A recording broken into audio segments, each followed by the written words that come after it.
Story 1. I've never believed in patterns. In my line of work, believing in anything beyond paperwork, logistics, and the weight of the dead only gets in the way. You learn early on that grief doesn't follow a script, and that nothing really surprises you after the first 2 years of midnight pickups and silent passengers. That's what I thought, at least until I started waking up at exactly 3:17 a.m. every single night to the sound of my phone ringing. At first, I chalked it up to a system glitch.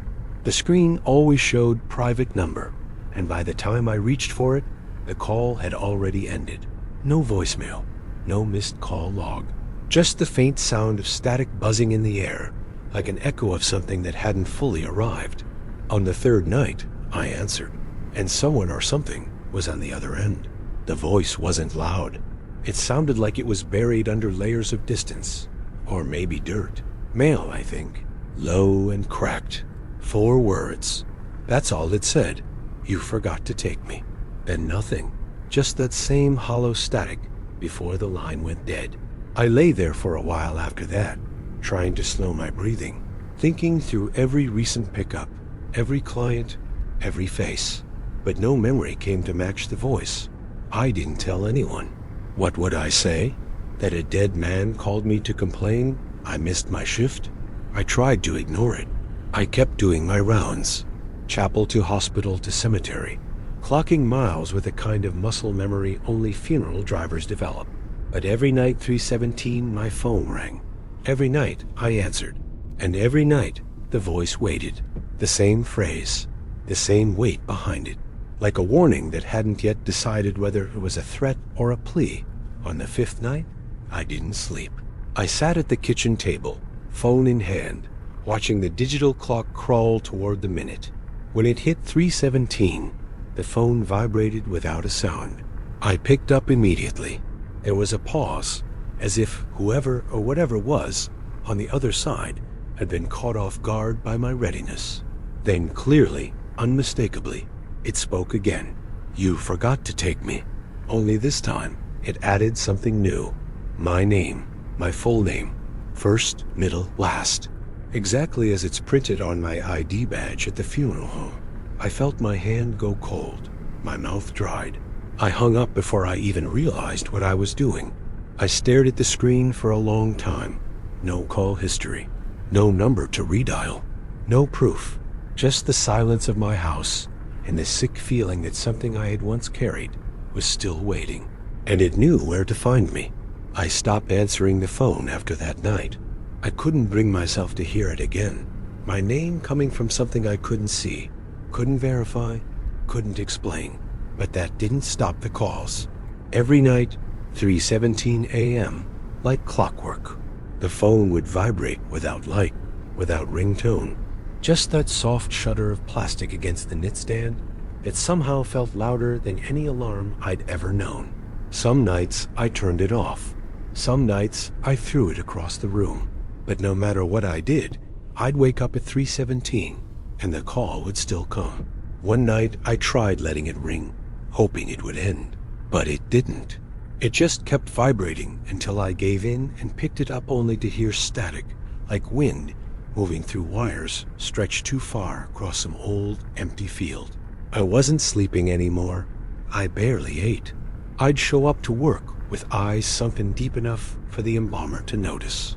My manager, Reed, pulled me aside after a shift and asked if I'd been drinking on the job. I told him no, and it was the truth. I hadn't touched a drop. Whatever was happening, it was real. I just didn't know how to make anyone else believe it. That same day, I combed through the recent transfer logs, looking for anything that might explain what I'd forgotten, who I had left behind. But everything checked out. Every name had a place, a record, a signature, except for one. A line scratched out in pen, right below a scheduled pickup from St. Elmo's Medical. It didn't have a time or cause of death listed, just an address, half legible. The entry had been marked canceled, but no initials were beside it. No one had signed off. I asked Reed about it. He said it was probably a clerical error, something admin had erased. I pushed further, asked if we ever actually made that pickup. He scrolled through a few digital logs, then frowned. "We scheduled it," he said, "but nobody went. Something about the body not being ready. But that's the thing. It was never marked as rescheduled either. Just left hanging. Like a job started, and then quietly buried." When I pressed him, he waved it off and told me to go home. Sighed I looked like hell. That night, as I lay in bed, the phone rang again. This time, I let it ring. But just before the call ended, the voice didn't say the usual words. It said, "You saw it," then silence. Then a low click, like a latch closing behind me. I didn't sleep after that. I couldn't. Something was starting to turn. Something that had been waiting quietly was now awake, and it knew I was listening.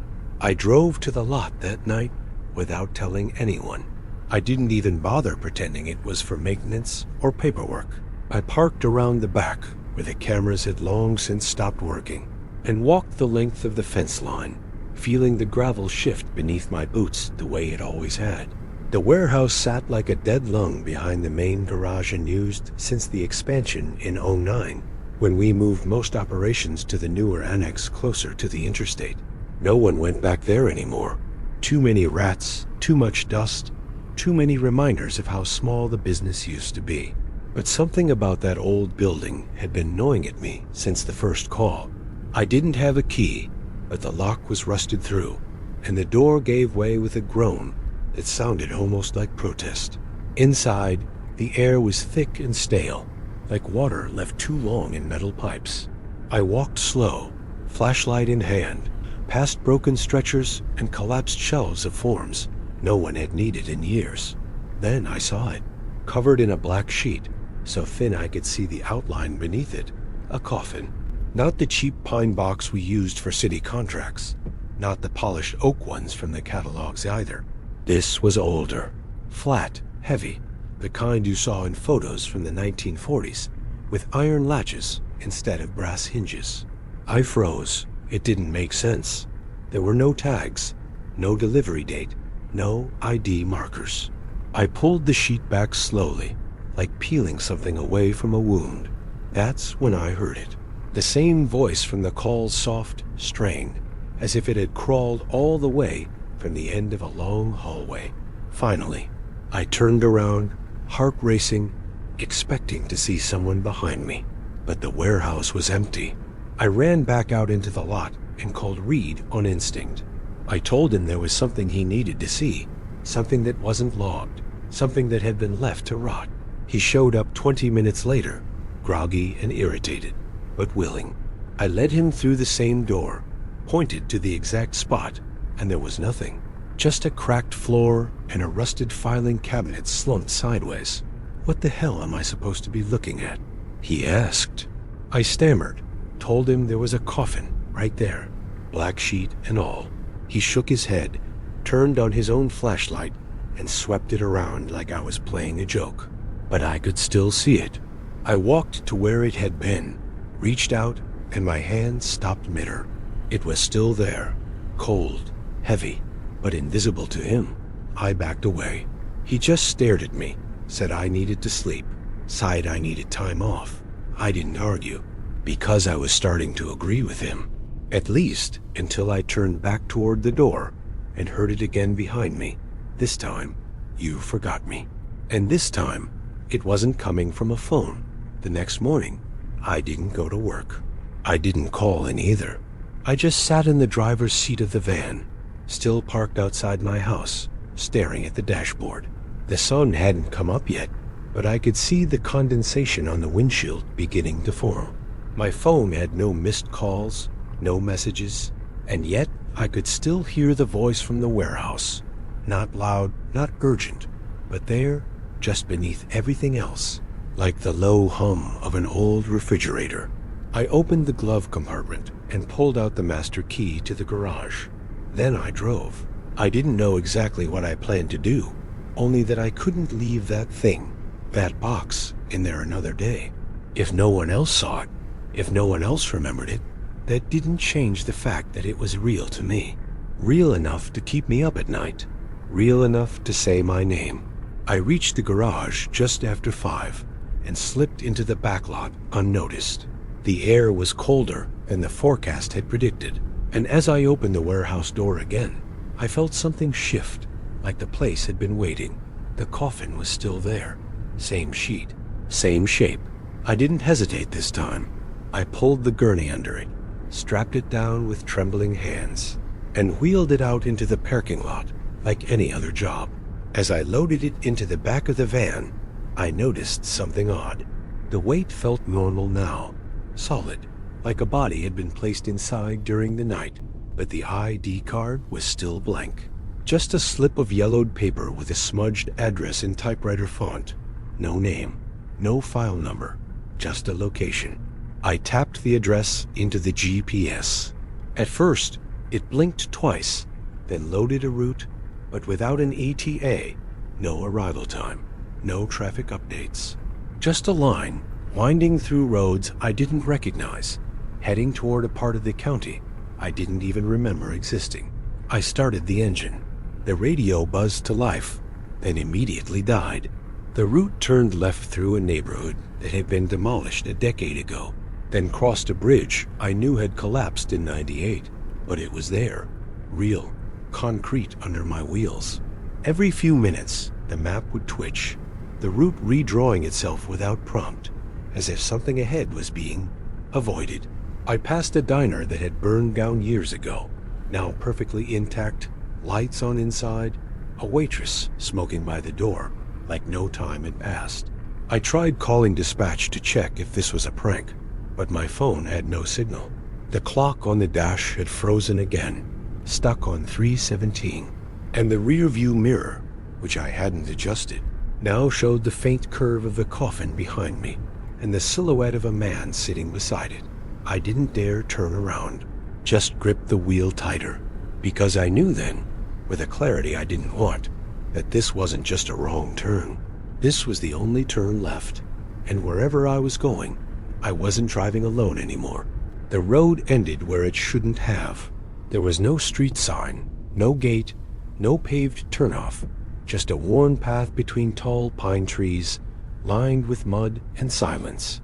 The GPS blinked twice and went dark, the screen dissolving into static before shutting off completely. I sat in the van for a long while, hands trembling on the wheel, waiting for the voice to come again, to tell me if this was right. But all I could hear was the wind slipping through the trees, carrying with it something older than words. I opened the back door slowly. The coffin hadn't moved, but the interior of the van felt colder, heavier, as if the distance traveled had weighed the air down. I stepped out and walked around to the back, lifting the gurney, the weight now unmistakably human. The path was narrow and uneven, but I followed it anyway, every step pressing deeper into soil that felt too soft, like the ground didn't want to hold me up. Then I saw it, a clearing, circular and empty, save for a single open grave in the center. No headstone, no markers, just a hole, carved with precision, the edges freshly cut. I didn't need instructions. I lowered the coffin beside it and knelt, and that's when my phone rang. 3:17 a.m. Again, but it was daylight. The sun filtered weakly through the trees, and the birds had begun to sing. I answered anyway, and the line was quiet for just a breath, just long enough for me to feel the chill of breath on my neck. Then it came. "Thank you for remembering me." The voice was closer this time, fuller, as if it no longer came through static or steel, but from something breathing. The call ended without a click. I checked the screen, no missed calls, no logs, no evidence that the phone had rung at all. I stood up. The coffin was already in the grave. I don't remember putting it there. The gurney was back in the van. I should have panicked, but instead I felt, still, like something had ended without needing explanation. As I turned to leave, I looked one last time at the clearing. There was no grave now, just grass, untouched, as if the earth had swallowed the whole thing in silence. I drove back without the GPS. Didn't need it. Every turn felt familiar now. When I arrived at the funeral garage, the clock on the dashboard flipped to 3:17 once more. I cut the engine, walked inside. The warehouse was empty. No sign of the coffin, no sheet, no corridor. I asked one of the new boys if he'd seen a delivery come through. He just blinked and said no, like I was asking about something that hadn't happened. That night, I slept through 3:17. For the first time in weeks, my phone didn't ring. But as I passed the garage the next day, I turned on the radio out of habit. The static came first, then a whisper beneath the noise.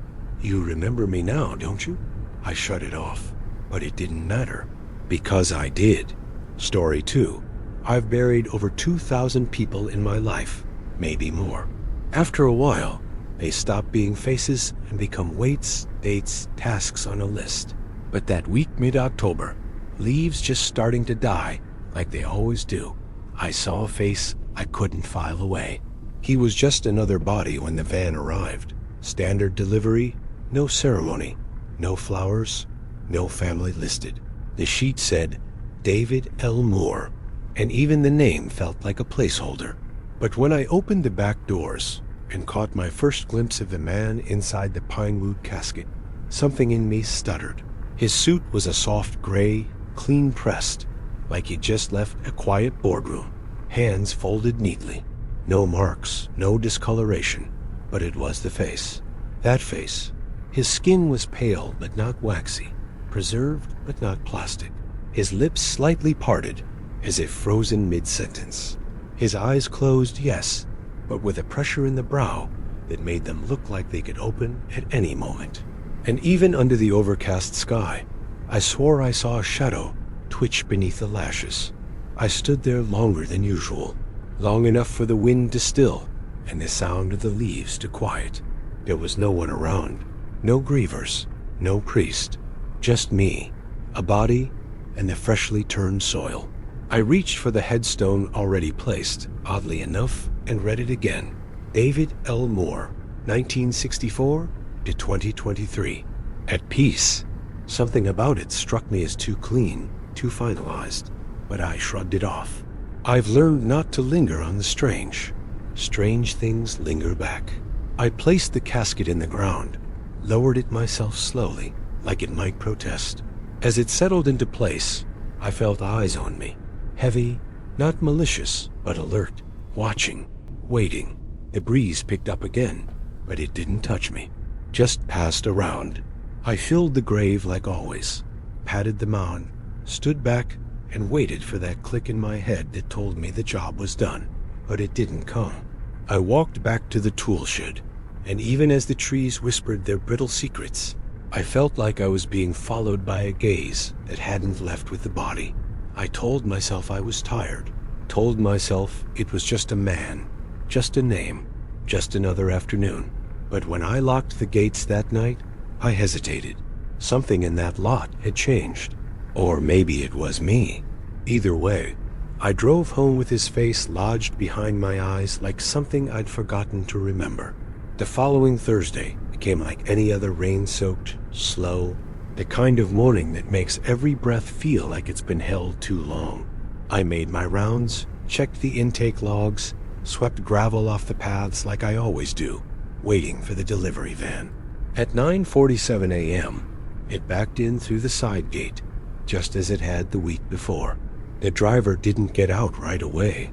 When he did, he looked like he hadn't slept. We exchanged a few words about the weather, nothing more. Then he opened the rear doors. My stomach turned. There he was again. Same pine box, same gray suit, same pale, unreadable face. I felt my throat dry out. I stepped closer, slow, like approaching a mirror you weren't expecting. The nameplate affixed to the lid read, David L. Moore. I blinked. Maybe it was a clerical error. Maybe the paperwork was reused. Maybe someone at the morgue was playing a joke. I asked the driver about the name. He just said, that's what they gave me, and signed off the sheet like it was routine. But it wasn't routine. I knew that face.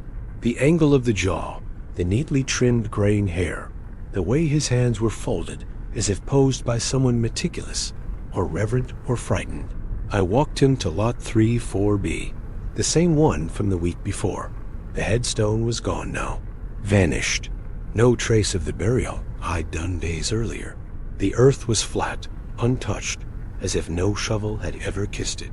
I looked over at the gravedigger's journal I kept in my jacket. Last week's entry for David L. Moore was still there. The date, the hour, my signature. I asked the groundskeeper, old Lewis, who's been here almost as long as I have, if he remembered the Moore burial last week. He looked at me like I'd asked if the sky was plaid, said no such name had crossed his clipboard. I showed him the logbook. He pointed to the blank space under the date, said it must have been left empty. I stared at my own handwriting, suddenly unsure if it was mine. As I lowered the casket again, the same cold returned, a tightness behind the eyes. My fingers felt slower. The ropes burned more than usual. The weight felt wrong, like the man inside wasn't resting, but resisting. His face, even in stillness, looked different. The same man, but less so. Lips tighter, skin drier, not decomposing, but adjusting. As if this version had aged a few days past the last. Still no decay. Still that strange vitality beneath the surface. I finished the burial under an eerie silence. No birds, no breeze. The sky stayed locked in gray, like a closed curtain. When I pressed the soil back into place, it felt warmer than it should have. Alive, almost. I didn't tell anyone. What would I say? That a man had died twice in 7 days, and hadn't changed much between? That the grave he went into was the same, but the dirt didn't remember? That I saw something shift beneath his eyelids before the lid closed? I chalked it up to exhaustion. Let it haunt the back of my mind, like a dream that never completely fades. But the next Thursday, the van came again. Same hour, same turn, and I already knew what name would be on the tag. I didn't want to look, but I did. David L. Moore. I started to notice the small things first. Not the kind of anomalies that jump at you, but the quiet ones that hum beneath the routine. The kind of things you only catch when you've done the same job, the same way, for over 30 years. Like how the shovel I used to bury David L. Moore again didn't have a single smear of soil on it when I racked it back into the shed the next morning. Or how the wheelbarrow that carried the earth to cover his grave was somehow already clean when I came back on shift. I hadn't washed anything, but nothing was dirty, as if the act of burial itself had been erased. Even more unsettling was the trash. Every burial generates its stray flower wrappings, broken bits of plastic liner, discarded gloves. I kept a metal bin at the back of the tool shed, been filling it for years. Always needed emptying by Friday, but now it stayed empty. I'd toss things in, hear them clink and crinkle as they landed, but by morning it was hollow again. No matter what I put there, it was like the place was cleansing itself, rejecting the evidence. And the earth god helped me. The earth. It should have settled. Graves do that. Rain and time do their part. Dirt compacts. But every morning, the soil over Lot 34B looked freshly turned. Not disturbed. Not dug just. Perfect. Like it had been combed by invisible fingers. No animal tracks. No wind-blown leaves. Just a smooth, unnatural flatness. Like nothing had been buried at all. And yet, I knew what lay beneath. Or what should have. One morning, I came in early. Earlier than usual. Before the sun could flatten the mist. I walked the perimeter and stopped at 34B. Something pulled me there, like a forgotten thought. I stood still, watching the ground. I don't know how long I was there, 10 minutes, maybe an hour, but I swear I saw it. A faint pulse. The kind you'd see on the chest of someone sleeping. The earth moved, barely, but enough, like it breathed. I told Lewis. He laughed like I'd gone soft in the head. Sod maybe I was dreaming standing up, but his voice wavered a little. The same way mine does when I know something's wrong, but can't admit it. That evening, he avoided me.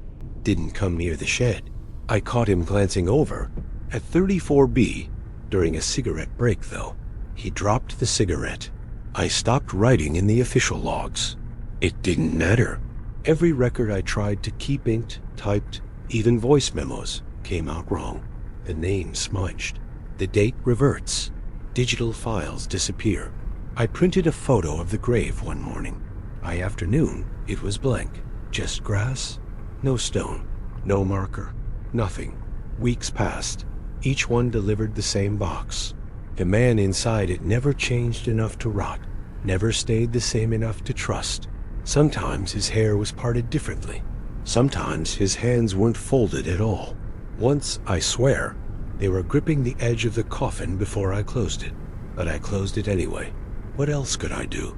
I've started to wonder if I'm the only one who sees him. Or maybe the only one still allowed to. And maybe that's why the dirt never dries. The trash never piles up. The records vanish. Because something here is undoing every trace, every sign, every attempt to bury the truth of what David L. Moore is, or was, or will be. And yet, every Thursday, I keep digging. And every Thursday, he comes back, looking just a little closer to me. It was a Thursday morning, early enough that the fog still clung to the headstones like damp skin. I had slept poorly again, woke up twice in cold sweats, thinking I'd left something open. I hadn't, but something felt ajar. I unlocked the shed like I always did, half hoping the list of burials would have a new name, someone unfamiliar. But there it was again. Lot 34B, David L. Moore.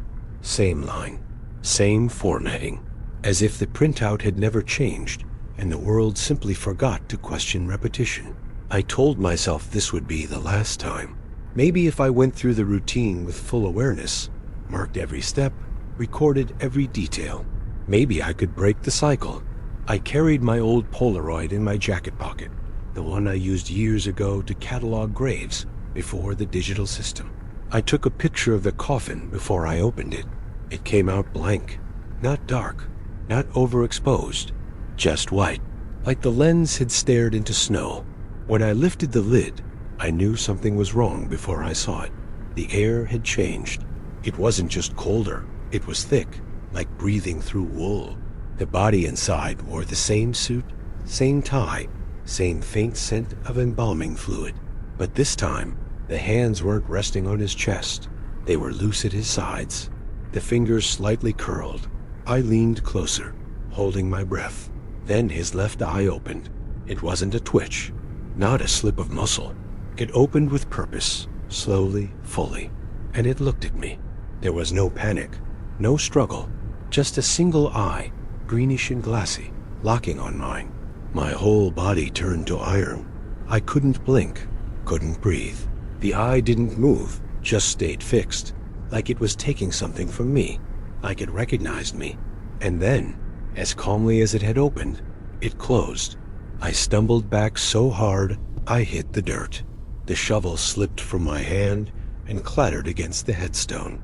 For the first time in years, I left a casket open. I walked back to the shed without finishing the burial, locked the door, and sat on the floor until night fell. No one came looking. No one noticed. And the next morning, when I returned with my heart still pounding and the dirt still undisturbed, the casket was sealed again, neatly, as if I had done it myself. But I hadn't, and I know that. I tried to talk to Lewis again, asked him to help me dig it back up. He refused, wouldn't even look me in the eyes, said I needed rest, said he was thinking about retiring early. That night, I checked the shed for the logbook. It was gone. The photo I took earlier blank. I turned the Polaroid over. On the back, in smudged pencil, were the words, "He sees you too." I don't know what David L. Moore is. I don't even know if that's his name.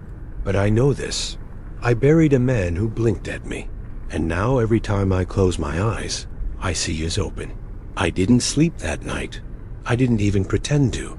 I sat in the old iron chair beside the back door, watching the cemetery through the kitchen window.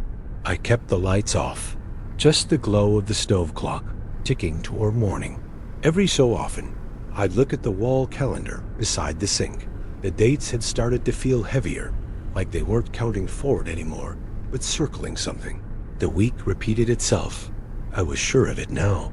New days came, but they all brought David L. Moore. The next morning, I went into the records room again. It's not open to most employees, but after 40 years, no one questions when I unlock a door. The archives were mostly digital now, but I remembered where the old boxes were stored, dusty shelves with carbon-copied burial slips, handwritten logs, and faded photographs from the time when paper still mattered. I pulled out every logbook from the last 12 years and went through them page by page. That's when I saw it. The name first appears 8 years ago. Lot 34B DL Moore. 1 week later, same name, same lot, again and again, every 7 days. Sometimes with a middle name, David Leonard Moore, sometimes just initials. But the signature on each burial release form was mine. My handwriting, my ink, I remembered none of it. But the part that froze me, the part that made the room go silent, was a list I found tucked behind a stack of unused forms. It looked new, but the edges were yellowing. Printed on a typewriter, not a computer. A full burial schedule for the next 6 months. At the bottom of the page, the last entry read, July 19th, L. Harris, Lot 34B, Tuxedo Gray, my name. My full name, Lyle Harris. My own name staring back at me, printed neatly, as if this were just another task in a long line of routines. No date of death, no officiant, just the suit color and grave location. The same lot, the same place I had dug for years without thinking. I turned the list over. On the back, in faint pencil, were words I'd never told anyone. Last rotation. I rushed outside, nearly breaking the old hinges on the shed door. I ran to Lot 34B. The ground was turned again. Fresh. Too fresh. I hadn't dug today. I hadn't scheduled anything. And yet, there it was. A casket already lowered. No one in sight. No noise. No tools. Just a polished coffin lying in the dirt. And a headstone. Brand new. Polished black granite. Lyle Harris. Born 1957. Died. Blank. No date. No epitaph. Just silence. As I stood there, windless and numb, the sky dimmed not with clouds, but like something thick passed overhead. A shadow that had no shape. And I felt it again. That eye, watching me from beneath the earth. The air shifted, heavy and damp like freshly opened soil. My name was on the stone, my signature on the record, and all I could do was stand there, shovel in hand, staring at the plot I dug for myself. I don't know what David L. Moore really was. Maybe he was never a man. Maybe he was a placeholder, a warning, a rehearsal. But now he was gone, and the ground was ready for someone new. I haven't opened the cemetery gates since that day, but I hear them creak open at night anyway. Story 3. I've worked this cemetery for over 29 years, long enough to know every stone by memory, every crack in the walls, every patch of grass that dies too early and never grows back. There's a rhythm to death when you deal with it daily. Names, dates, flowers, grieving families, silence, then another. That's why it stood out the way it did. A single headstone, crooked near the far west fence line where we rarely dig anymore, started to look different. It wasn't the stone itself at first. It was just how the letters always seemed newer than they should, as if someone had re-etched them overnight. I assumed kids had gotten in, vandals maybe, though nothing else had been touched. Then I started reading the names. The first time, I didn't recognize it. Just another full name, etched neat and deep, with the date of death marked as that very morning. But when I walked into the office, the printout from County Health hadn't even arrived yet. And when it finally came in the next hour, the last name on the list matched what I'd just seen on that stone. Same spelling, same date. It was easy to call it coincidence, until it happened again and again. Every morning, before I clocked in, I'd swing by that lonely patch of fence, half expecting to see the same name from the day before, but it never stayed. Always someone new, always someone from the hospital I hadn't heard about yet. I stopped telling the others. They already thought I was too tired, too deep in this job, but I started checking every morning, alone, just to be sure I wasn't slipping. I even ran my fingers along the name sometimes, hoping to catch a scratch, a chip, something that proved someone had changed it physically. But it was always perfectly engraved, flawless, like the kind that took a week to cut in granite. I considered asking management, but what would I say? That a headstone updates itself before we even get the body in?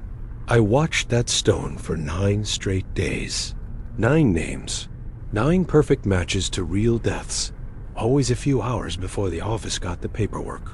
I couldn't shake the feeling that whatever was behind that stone wasn't just marking graves. It was predicting them.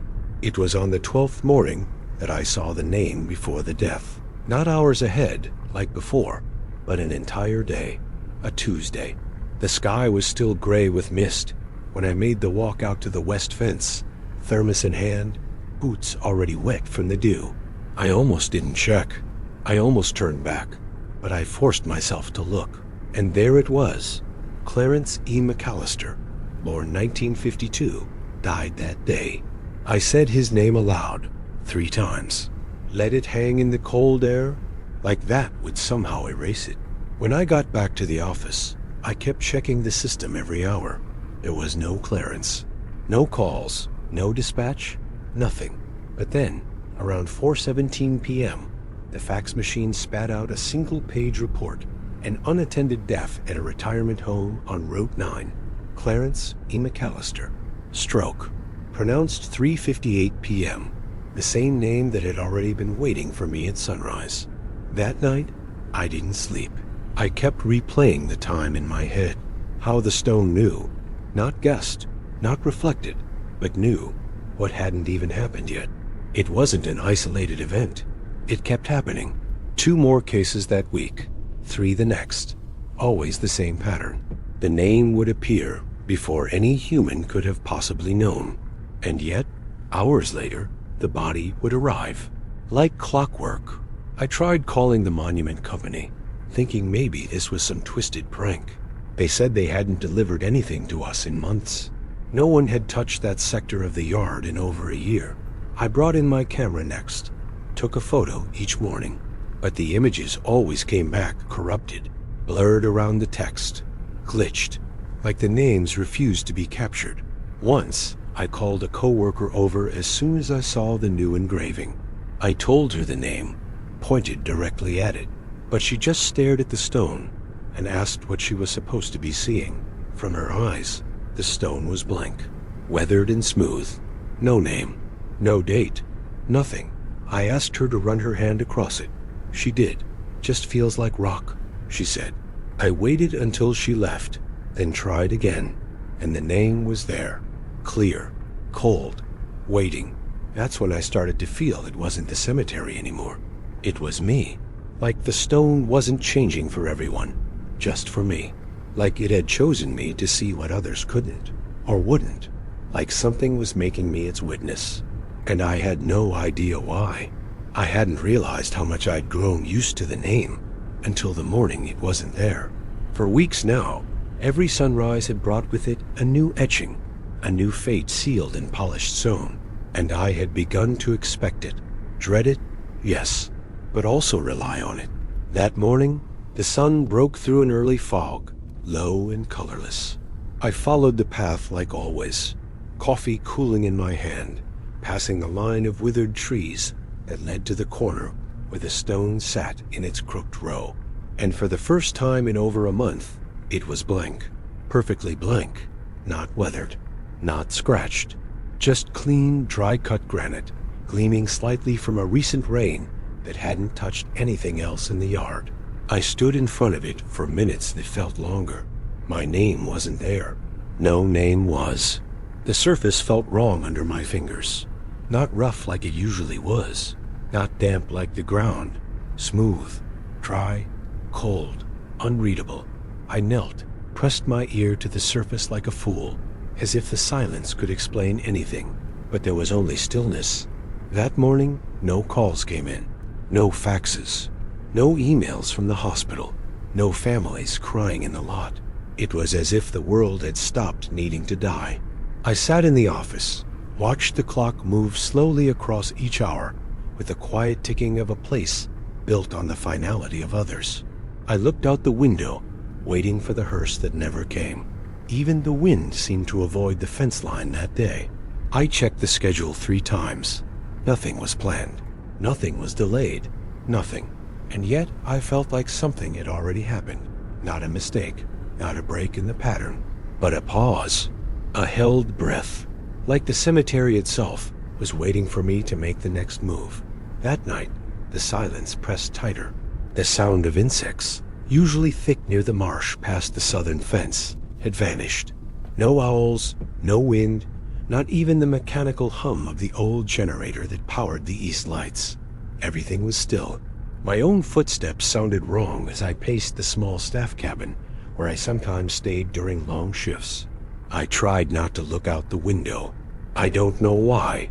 Maybe because I knew if I did, I'd see that patch of earth where the stone sat, still blank, still clean, and now somehow darker than the others under the moonlight.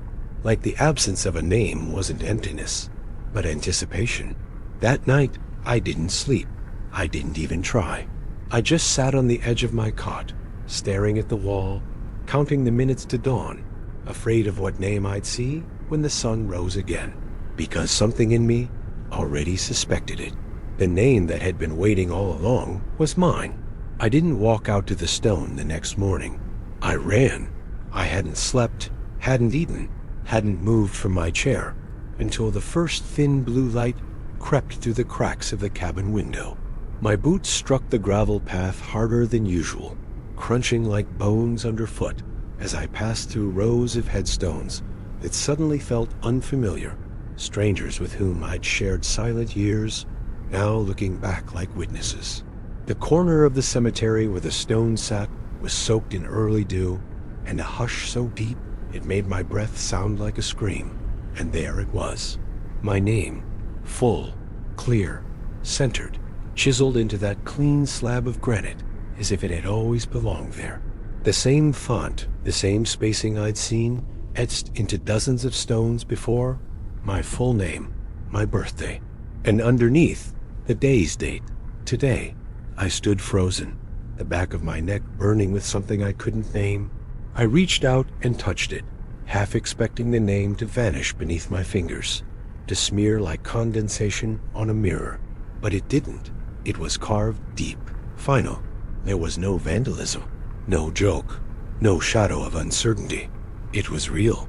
I was alive, and yet my grave had already been prepared, engraved, and placed as if someone had known. And then I noticed something worse. The earth around the stone wasn't freshly dug. It wasn't disturbed at all. But it had settled, the way ground does after it's been filled. Like someone had already been laid to rest, like I had already been buried. I stumbled back toward the main office. I tried to call someone, anyone. The phone rang once, then cut to static. My cell phone wouldn't even turn on. The lights inside the building flickered when I entered, and the others, my coworkers, who should have been on shift, acted strange when I finally saw them.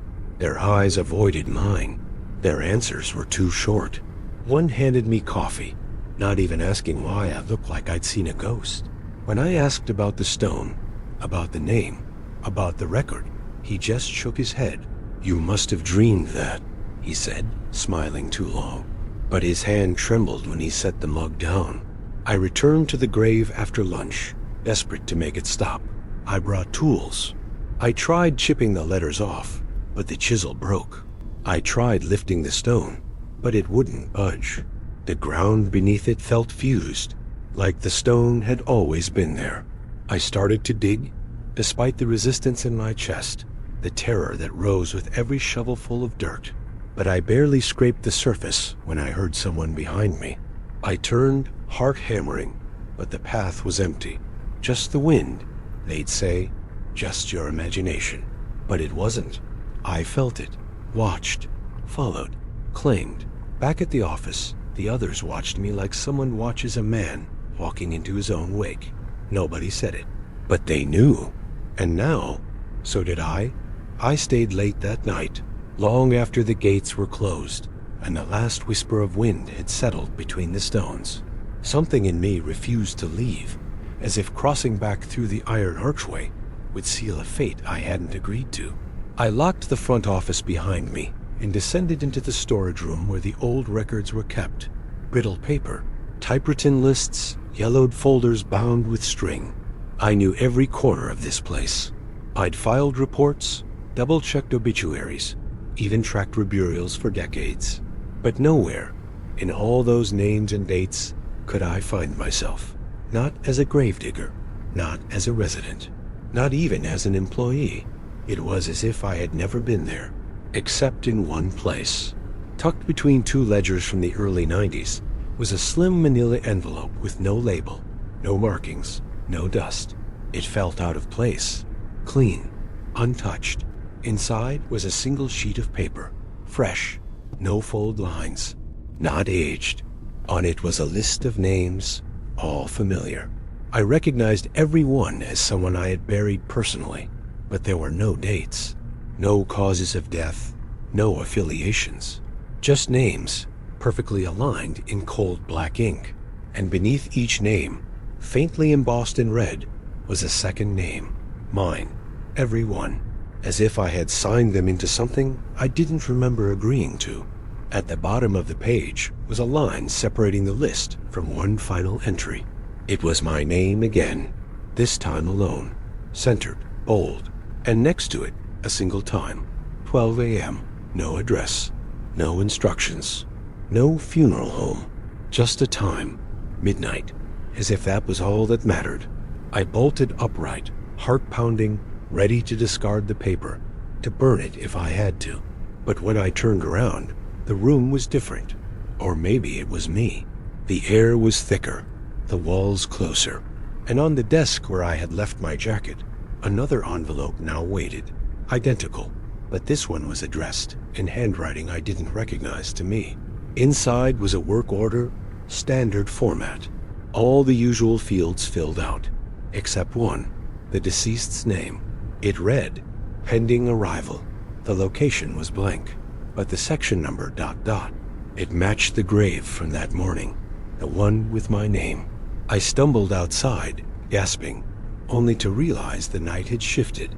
The moon had climbed higher than I remembered, casting a pale glare across the cemetery. And in the far corner, the grave with my name was no longer just a stone. It was open, waiting. As I approached, I noticed a set of fresh footprints in the dew-covered grass. Mine, leading from the grave, back to where I now stood. And then the radio in the shed clicked on by itself, whispering static, and beneath it, a voice that wasn't mine anymore. It's time.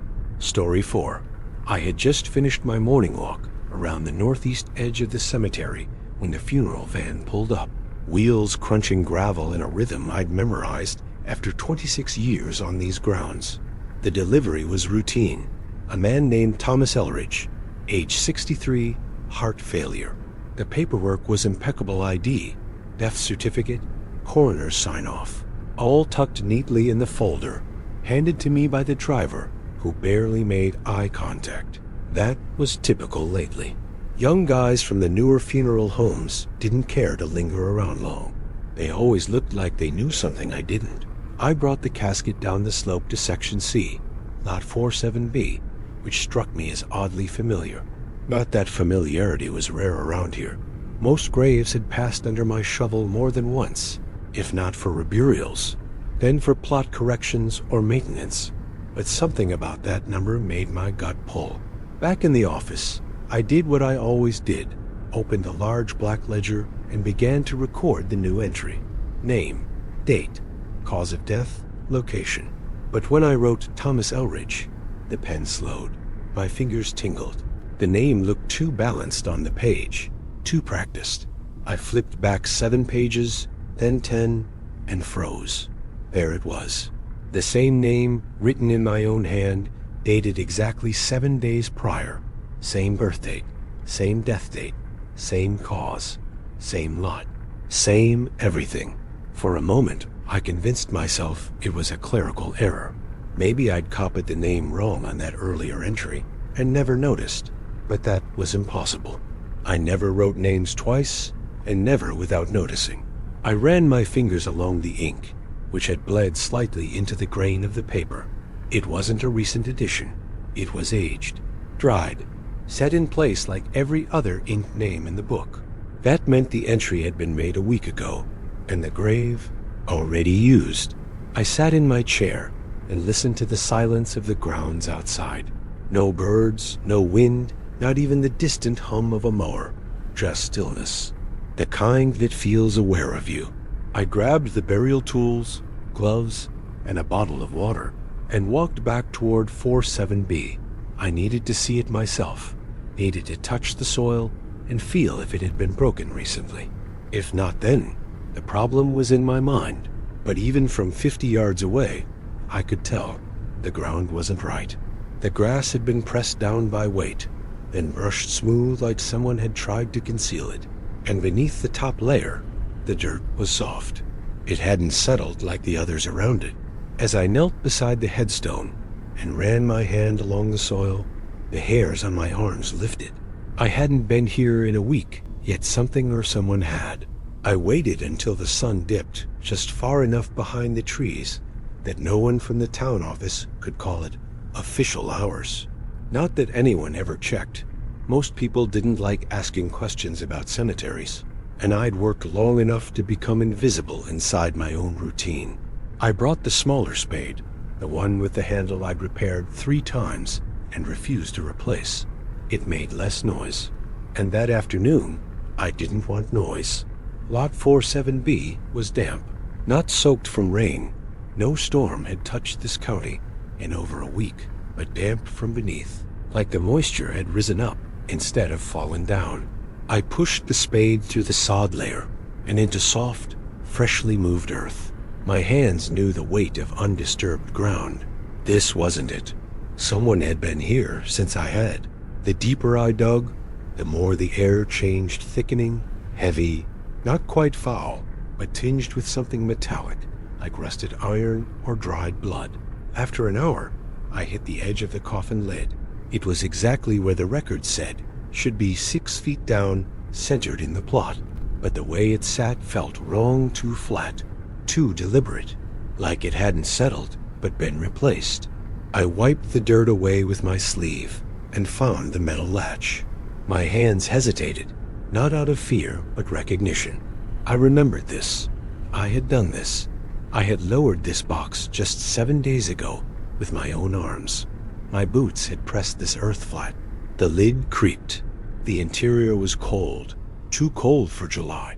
Thomas Elridge lay just as I remembered. Gray suit, wedding band on the left hand, stillness in the face that looked less like death and more like waiting. Only now, the eyes were open. Not wide, not panicked, just open, unmistakably. A half-lidded stare angled just enough to meet mine. I dropped the lid back without finishing the breath in my throat. It didn't slam. It settled like something eager to return to darkness. I climbed out, shaking, and sat on the stone edge of the grave with my gloves still on. The weight in my chest hadn't lifted. In fact, it grew, because now I had 2 problems. The man I had just buried that morning, same name, same details, was locked inside the cold room of the maintenance shed, waiting for tomorrow's service. And the one I had already buried hadn't gone anywhere. When I returned to the registry, I checked the old entry again. The ink was still there, still faded, still mine. But below it, in smaller writing I didn't recognize, a second line had appeared. Do not disturb again. I didn't sleep that night. I didn't even try. I kept the second body locked in the cold room, logged under an alias, so no one else in the staff would come sniffing around. The last thing I needed was a junior attendant stumbling onto something they couldn't explain and calling the city. Or worse, the press. By mid-morning I returned alone and wheeled the casket Thomas Elridge again out the back and into the old storage wing, a part of the building we'd stopped using a decade ago when the plumbing failed and no one bothered to fix it. The room smelled like dust and disuse, and the only light came through a crack in the boarded-up window. It was better that way. I set the casket down and unlatched it carefully, the same way I had 7 days prior. When the lid lifted, a smell like dry linen escaped neutral, still cold. Inside, the man lay motionless, face up, lips slightly parted, one cheek paler than the other. Everything looked the same, and yet it wasn't. There was a fine red line just under the chin, a small scratch that hadn't been there before. His hands were folded differently this time, slightly tilted, and his suit had a pin I didn't recognize. I searched the interior for any kind of clue. That's when I noticed it. A slip of paper tucked into the breast pocket of the gray jacket. It was folded into thirds, like a letter. The paper was yellowed, stiff, and worn, despite the refrigerated temperature of the body. My name was on the outside, handwritten in a deep, looping script I didn't recognize. Inside, the message was brief. 7 words. No signature. No date. Bury me again, but not here. I stood there holding the letter while every hair on my body rose like needles. There was no way anyone could have known I would open the casket.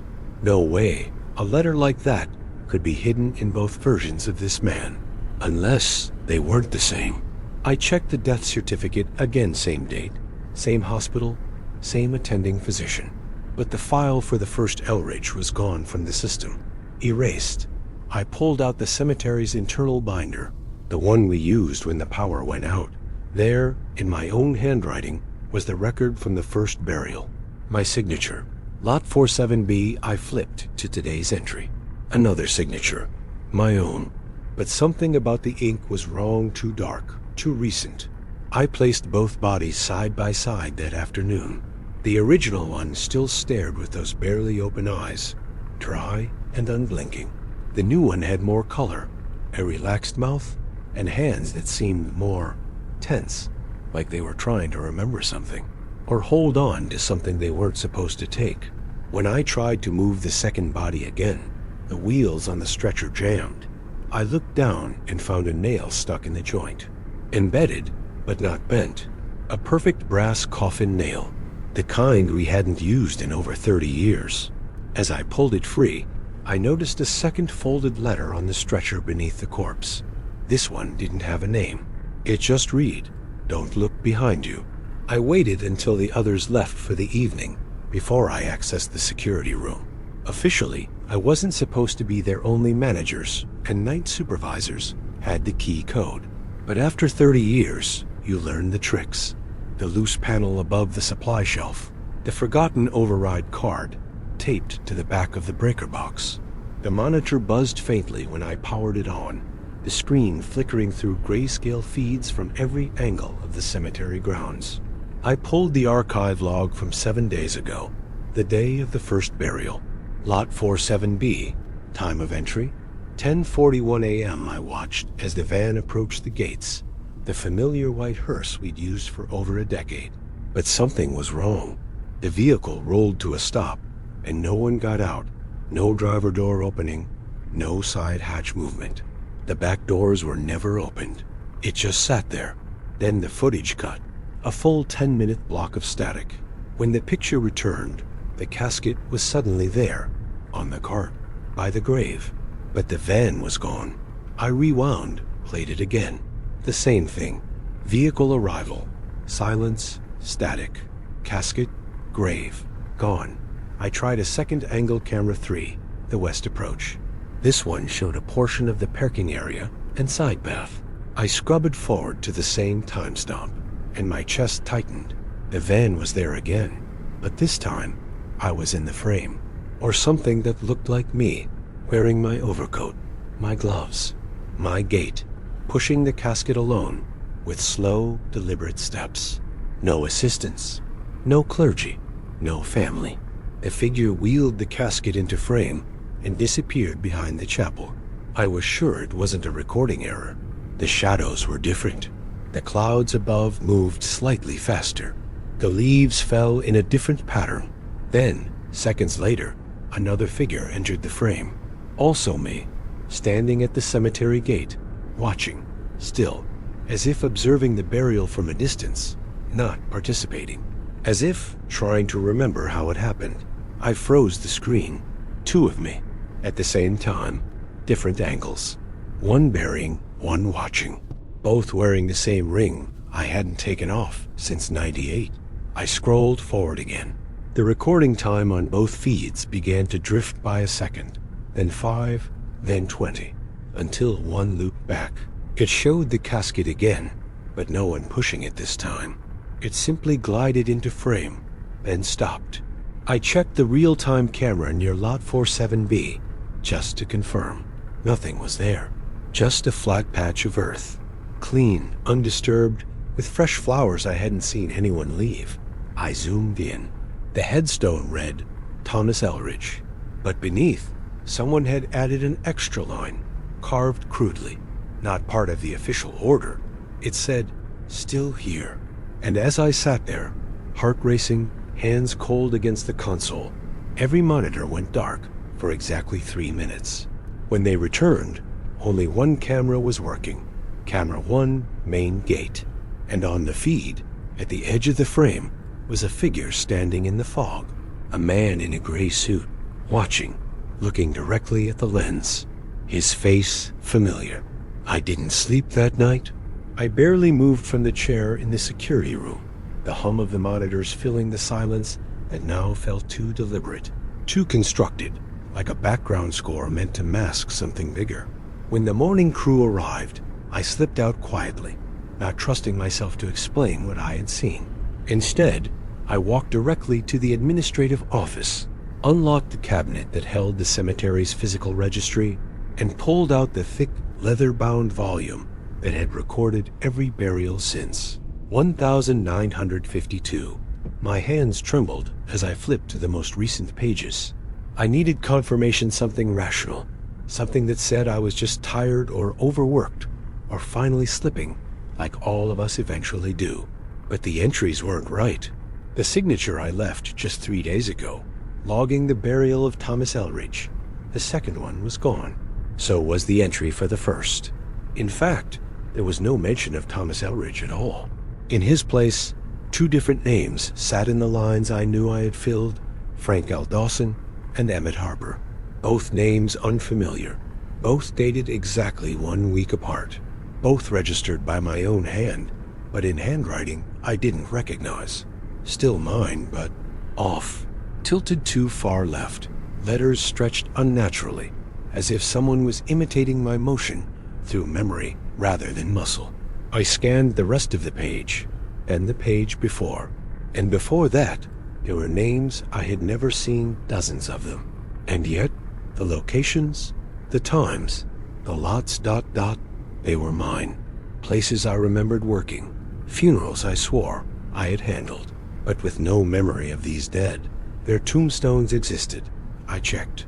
The graves were real, but the bodies, the faces, blank spaces in my mind, as if I'd been present only in flesh, not thought. At the back of the book, something new, a page that shouldn't have existed.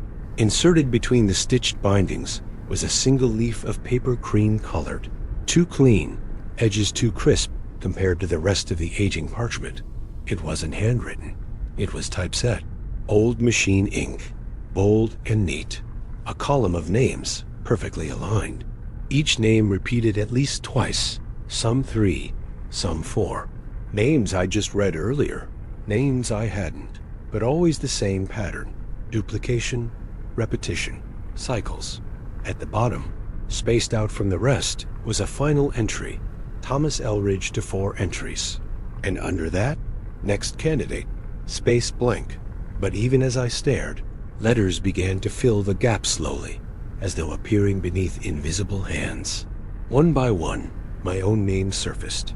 Arthur M. Fisk. No date, no lot, no reason, just the name. And under it, a footnote, burial confirmed. Completion pending.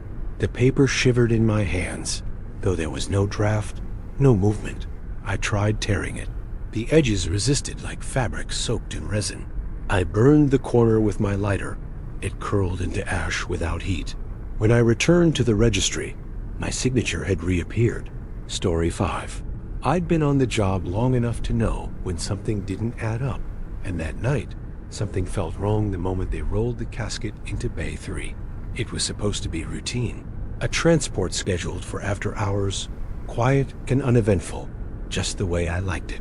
The man had no family, no clergy, no last requests. Just a plain pine box, a toe tag with a generic hospital code, and a destination slip with coordinates instead of a name. The coroner's office had checked the paperwork twice. No irregularities, no history, no visitors. The kind of case that's forgotten before the soil settles. I inspected the casket, as always ran my fingers across the edge of the lid, checked the twin latch locks, confirmed the interior seal. Everything looked tight. I even gave the bolts an extra twist, just to be sure. Habit, I told myself. But if I'm being honest, it was instinct.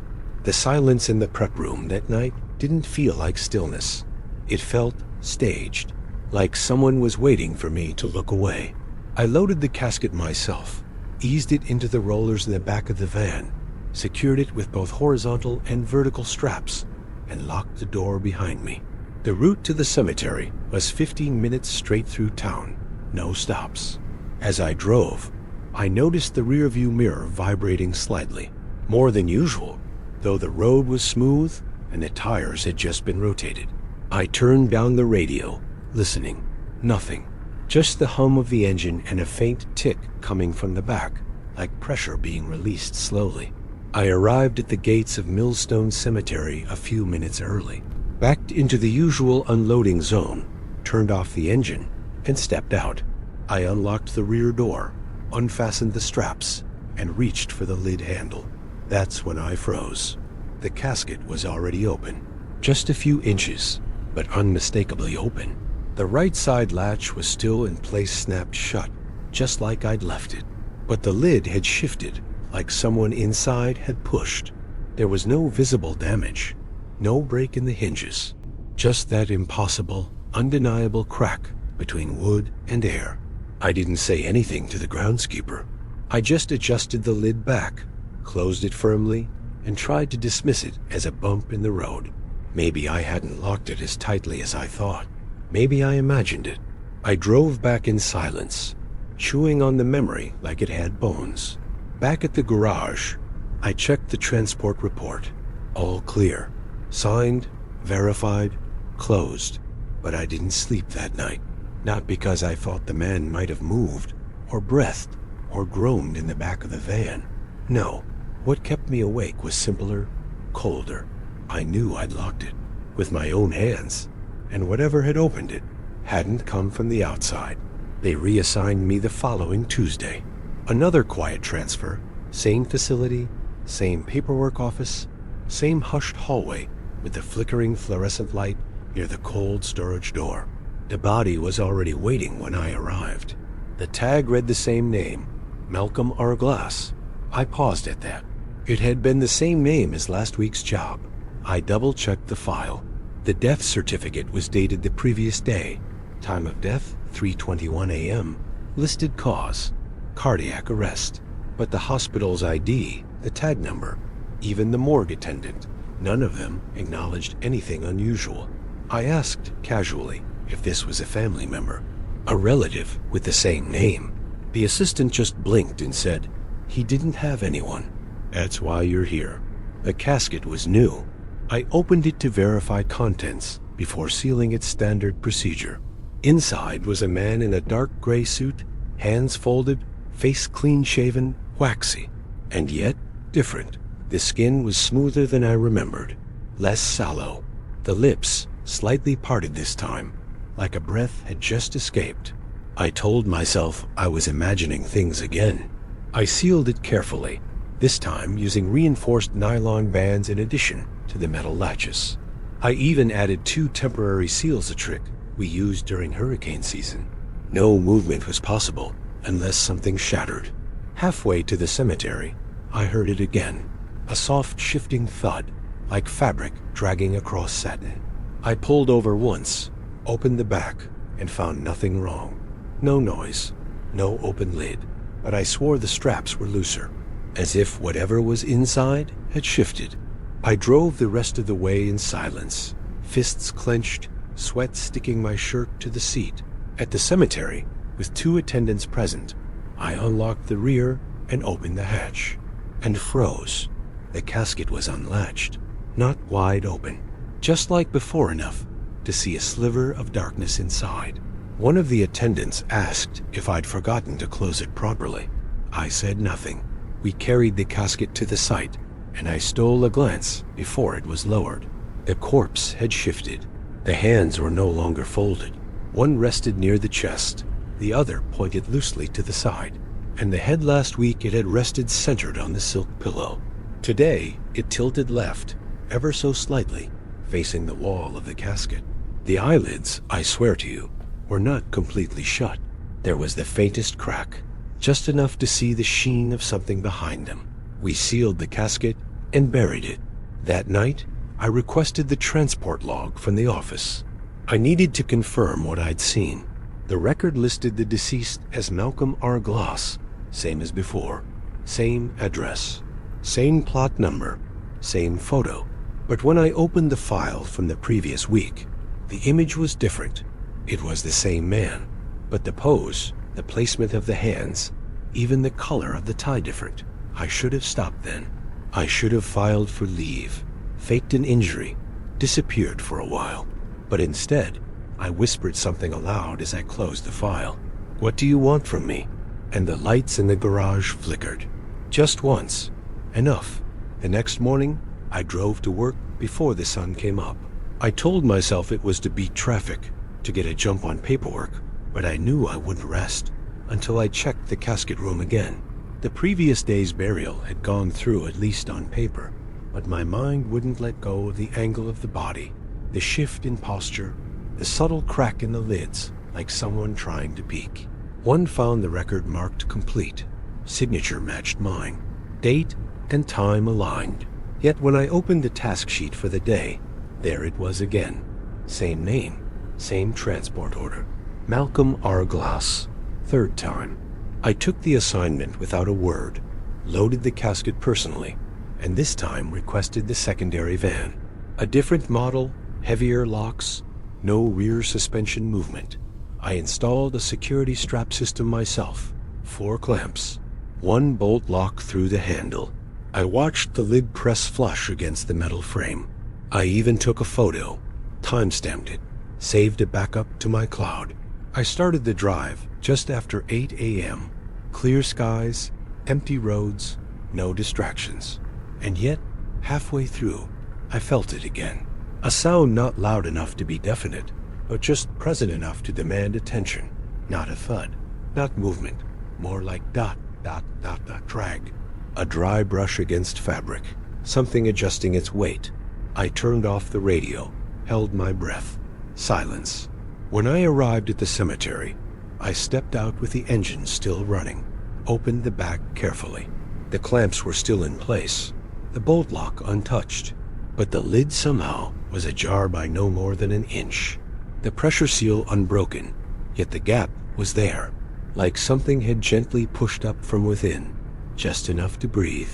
One of the cemetery workers made a joke, something about me not knowing how to close a box, but I didn't respond. I pulled the casket halfway out. The smell hit me, not rot, not the usual sterile must of formalin. It was a wet, earthy scent, like dirt after rain. Fresh dirt. We buried it again. That night, I couldn't sleep. I checked my phone for the time-stamped photo I'd taken before the ride. The image wouldn't load. Corrupted file. I tried the cloud backup. Nothing. The folder still existed, but inside was just a blank thumbnail with the name nitrogen monoxide _ data. I felt sick. I tried to call my supervisor, but the call didn't go through. The signal vanished every time I scrolled past that day's file on the logbook, like something didn't want the call made. I began to wonder if the man ever existed at all, if this was some elaborate clerical loop, a software glitch, a bad joke. But the order came again the next day. Malcolm R. Gloss. Same name, same file, same casket number, a 4th delivery. I refused the assignment this time, told them I was unwell, that I needed rest. They gave it to someone else. A younger guy, fresh out of training, eager to take extra shifts. That evening, he quit without explanation. Walked off during a break, left the keys on the front desk, didn't even sign out. Later, someone said he'd locked himself in the restroom and sobbed for over an hour. When asked why, he just said he looked at me from inside the box, and the lid had been closed the entire time. I didn't go back the next day. I sat in my kitchen with the lights off, watching the sun creep across the tiled floor like it was waiting for me to move. My phone vibrated once around 8 a.m., an automated schedule ping, and the name appeared again like it always did, Malcolm R. Gloss. Only this time, there was something different. The delivery order had a handwritten note scanned in at the bottom, barely legible, crooked, as if the hand that wrote it trembled or hadn't held a pen in years. "You forgot something," it said. That was it. No return address, no sender, no context. I drove to the depot before anyone else clocked in and unlocked the old cold storage room myself. The casket was there, same as always, and the lid was closed. But it felt heavier now, like the wood carried more than a body. I opened it. Inside, the corpse looked unchanged. The same tilt of the head, the slack jaw, the bruised eyelids half drawn. But when I lifted the edge of the cloth beneath his back, a habit, maybe superstition by now, I found it. A folded yellowed envelope tucked between the lining and the spine. It had no stamp, no seal, just a name scrawled in blue ink, to Henry Glass Jr. The surname clicked. I remembered it from the intake form weeks ago. Next of kin unlocated, no address on file. The clerk said he probably had no family, but here it was. A letter written to someone the body never reached. I took the envelope, careful not to tear the brittle corners, and for the first time in weeks, I made a decision without calling dispatch or logging it into the system. I looked up every Henry Glass Jr. within 100 miles. Most were wrong. One had died in '03. One was a retired dentist with no connection. But the fourth address I pulled came with a note in the obituary archives. Next of kin, Malcolm R. Gloss, deceased 1987. The recipient was real, still alive, living in a small brick house on the outskirts of town, a neighborhood half-eaten by time, broken fences, quiet windows. I drove there after dark. The porch light was broken, but I knocked anyway. An old man answered with cloudy eyes and a voice like gravel. When I said the name, he stared at me like I'd spoken in tongues. When I handed him the envelope, he didn't open it. He just nodded once, sat down on the porch, and whispered, "I always wondered if he got lost." I left without another word. That night, I dreamed of the casket. Only this time, it wasn't in the van. It was in my living room. The lid sealed, the air still, and something about the room felt ... quiet. Not peaceful, but done, like a page turned. I woke up without sweat. No nausea, just silence. For the first time in weeks, the name didn't appear on my phone, and the casket wasn't in the depot. There was no record of it in the books, no signature, no vehicle log. It was as if it had never existed, but I remembered. I still do, because the next morning, on my desk, was a note in that same crooked handwriting. It said, "Thanks for finishing the route." The next shift began like any other. I arrived early, opened the gates, turned off the alarm, and made my way to the back room where the daily manifests were stacked. There was only one today, just one envelope. I didn't need to read it. I already knew the name, but I opened it anyway. It wasn't typed this time. It was handwritten in the same crooked, trembling letters I'd seen before. Final transport, Malcolm R. Gloss. Confirmed delivery. Unit, Mkanko 1. Underneath, in red pencil, escort required, H. Carter. That was my name. But the space for signature was already filled. My own handwriting, my own initials. Signed days ago. I didn't ask questions anymore. I walked to the garage and found the van already unlocked. The keys were in the ignition. The storage compartment in the back was closed. Not locked, just shut. I stepped in, looked around, ran my hand across the metal floor, and waited. I don't know what I was waiting for. Maybe for someone to stop me, to tell me this had all been a mistake. A glitch in the paperwork. A bad dream lingering too long. But no one came. I turned the key. The van started with a familiar cough and low hum, like it always did. But something was different. The radio, even though I hadn't touched it, buzzed with faint static, not like interference, more like breathing. I drove the route slowly, following the same narrow streets that led out toward the edge of town. I passed the gas station that had been closed since '95, the bridge with the rusted guardrail, the oak tree that always seemed to lean too far. I was heading to the old cemetery, not the active one, the one they stopped using decades ago, the one where the stone angels have lost their faces to rain. When I pulled through the broken gate, the fog was already there, not thick, not theatrical, just enough to make the edges of the world go soft. The space where I always parked was clear, the same patch of dirt I'd driven to a dozen times during the strange weeks before. I stepped out, opened the back. The casket was there, closed. Still, I didn't need help lowering it. It felt light now. Empty, almost. I carried it to the same spot where I had laid it down before. But this time, the earth was already open. A fresh grave. No mound. No tools. Just a perfect rectangle of exposed soil. Waiting. I placed the casket in. I didn't speak. There was nothing left to say. As I turned to walk back, I caught a glimpse of movement from the corner of my eye. Not the corpse, not the fog. The reflection in the side mirror of the van. It showed the inside of the driver's seat. Occupied. Someone know, something, sitting exactly where I had been moments ago. Hands on the wheel, wearing my uniform. I blinked. The seat was empty again. I climbed into the van, checked the rear view. Nothing, but on the dashboard, there was a folded note. New paper, fresh ink, transport complete, file closed. Underneath, one more line. Next en route, Henry Carter. There was no return address, no schedule, just my name, and the van still running. Story 6. It was nearly 11:40 p.m. When the call came in, I was alone in the garage, finishing up paperwork and waiting out the clock with a lukewarm cup of vending machine coffee when the dispatcher's voice buzzed through the intercom. Her tone was flat, unreadable, but I caught a faint crackle in the background, like someone else was on the line, but not speaking. "One last delivery before you clock out," she said. "Routine transfer. Small urn, no family listed. Destination St. Clement Chapel, number 147. I hesitated, not because it was unusual.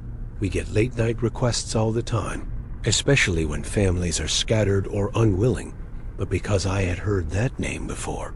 St. Clement. It sounded dusty, distant, the kind of place you see out the window of a hearse, but never enter. I jotted the details down. Name of the deceased, Leonard P. Harris. Time of service, 1 a.m., supervisor authorization, J. Kessler. Everything looked legitimate, but something about the signature at the bottom of the order sheet, scrawled in heavy black. Ink dash felt ... off. Kessler hadn't signed anything in months. He'd been out sick, and last I heard, he wasn't even expected back. And yet, there was his name, slanted upward like always, but darker somehow, almost like it had been burned into the page rather than written. I shrugged it off. Maybe someone else had signed it on his behalf. Happens. No reason to start questioning the dead now. The urn was already waiting in the back room, sitting in its standard transport container, sealed, numbered, labeled with my initials and the route. Everything in order. Still, I took an extra minute to inspect the seal. It was tight, heat-locked, unbroken. The nameplate read, Leonard P. Harris, 19472-024, and was affixed to the lid with twin screws. Nothing unusual. Nothing to give me pause, except maybe the quiet. The entire building had a hush to it that night, the kind that presses down on you like fog. As I carried the urn out to the van, the overhead lights in the garage flickered once, then twice, then came back on. I loaded it in, checked the latch twice, and entered the address into the GPS. The system accepted it immediately, even offered me a shortcut. I didn't know existed some back road through East Hollow I'd never seen in any of our usual runs. Odd, but not alarming. The screen lit up a dull green and pulsed softly with each turn. Estimated arrival, 12:43 a.m., just in time. As I drove, I kept glancing at the order sheet on the passenger seat. The ink from the signature had started to smudge, bleeding at the edges, like water had been spilled, only nothing had. And for a brief moment, when I passed under a broken streetlight at Hollow Creek, I could have sworn I saw my own name, not Kessler's, at the bottom of the page. But I didn't stop the van. I just kept going. Because when death calls at night, the road ahead is rarely the one you expect, and it never offers a U-turn. The road narrowed as I turned off the main highway, pavement giving way to cracked stone and gravel that hadn't been maintained in years. The shortcut the GPS insisted on took me through a corridor of crooked trees and sagging power lines, the kind of place where even the air feels older than it should. I checked the time. 12:39 a.m. I should have been seeing lights by now. A chapel preparing for a night service, even a modest one, would at least have parking lot lamps or flickering lanterns by the doors. But all I saw was darkness, interrupted only by my headlights and the occasional glint of shattered glass on the road.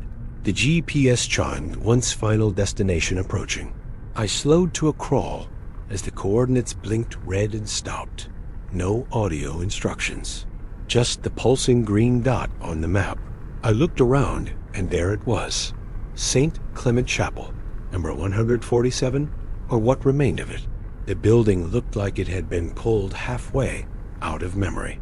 The sign was rusted, half hanging from its post by a single nail. The letters Kella M were still visible, the rest buried beneath vines. The main door leaned on its hinges, pushed inwards by time or wind or something older. The stained glass windows were cracked, their colors faded into brownish smears, and a strip of yellow police tape fluttered weakly near the entrance, so brittle I could have crushed it between my fingers. I stepped out of the van and was immediately met with silence, not the peaceful kind, but the type that hangs too still, as if waiting for you to do something wrong. A man in a nearby yard sat on his porch, hunched over a cup of something steaming. I called out, asked if the church had been reopened recently. He squinted at me like I was a joke. "That place burned in '98, he said, voice barely loud enough to reach me, half collapsed. "No one's been in there since. You're at the wrong address, son." I looked back at the GPS. It still insisted this was the place. The paper in my van said the same. So did the order form.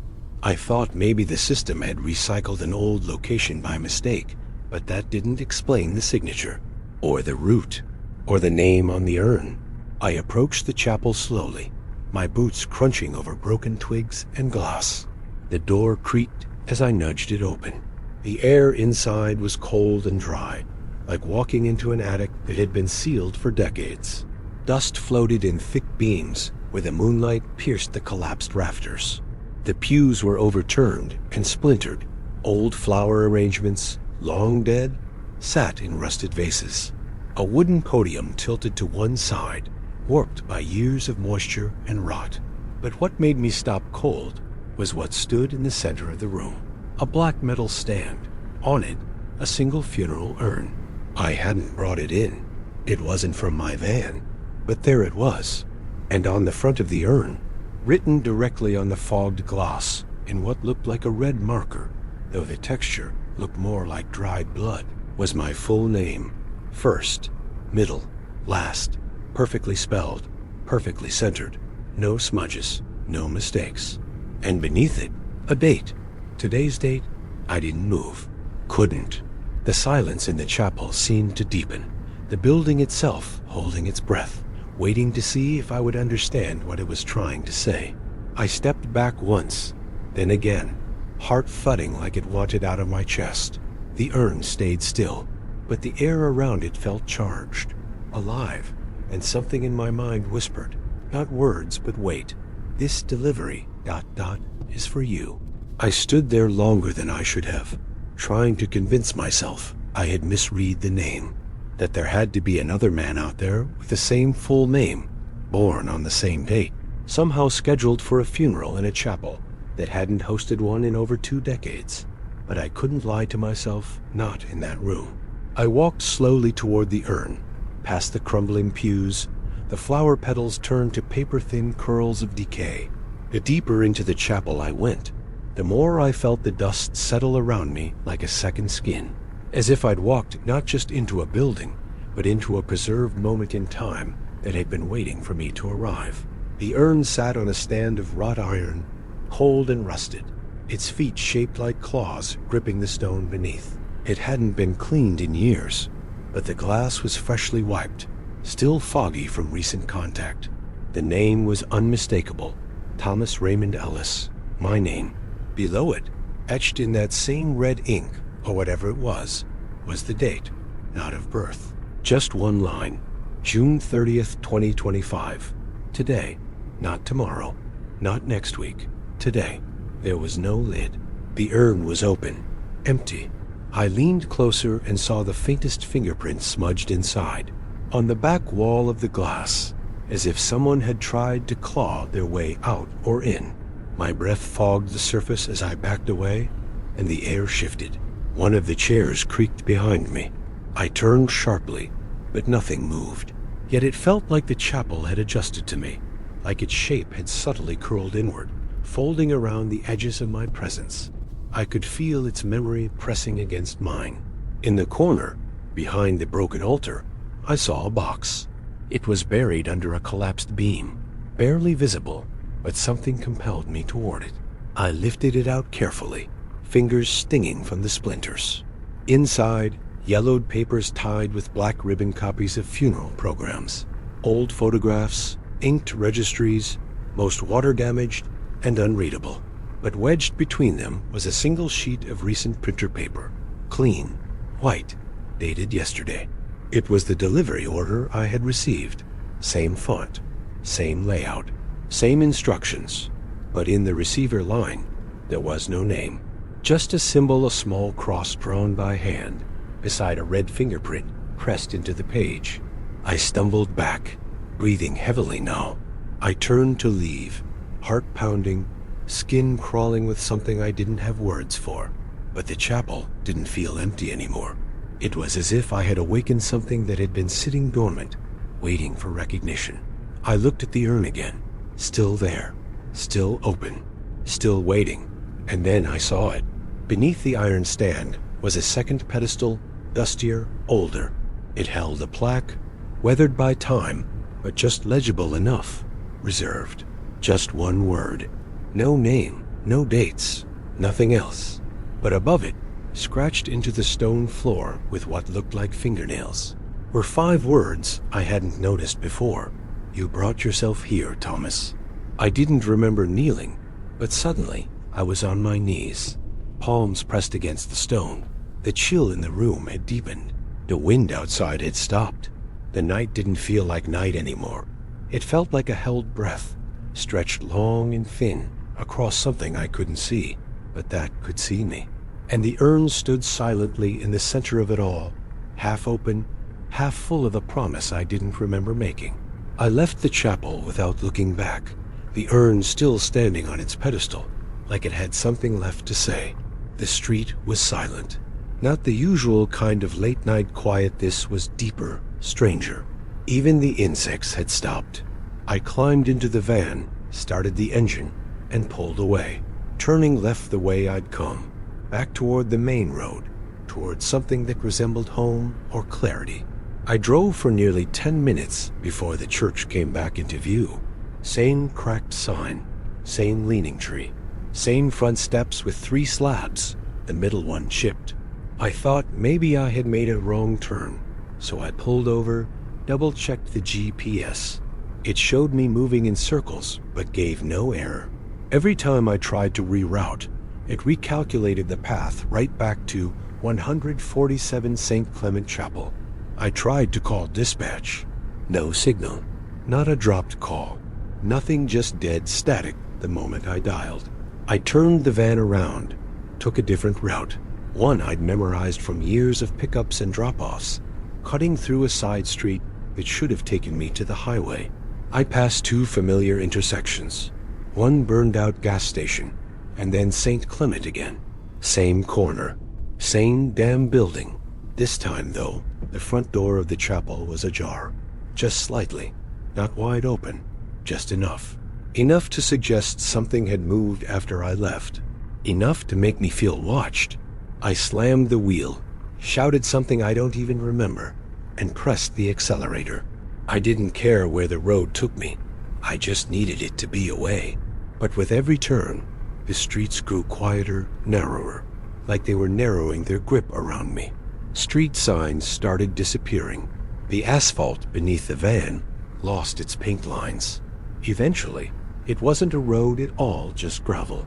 Trees leaned in from either side, thick and dark, like curtains drawn across something I wasn't supposed to see.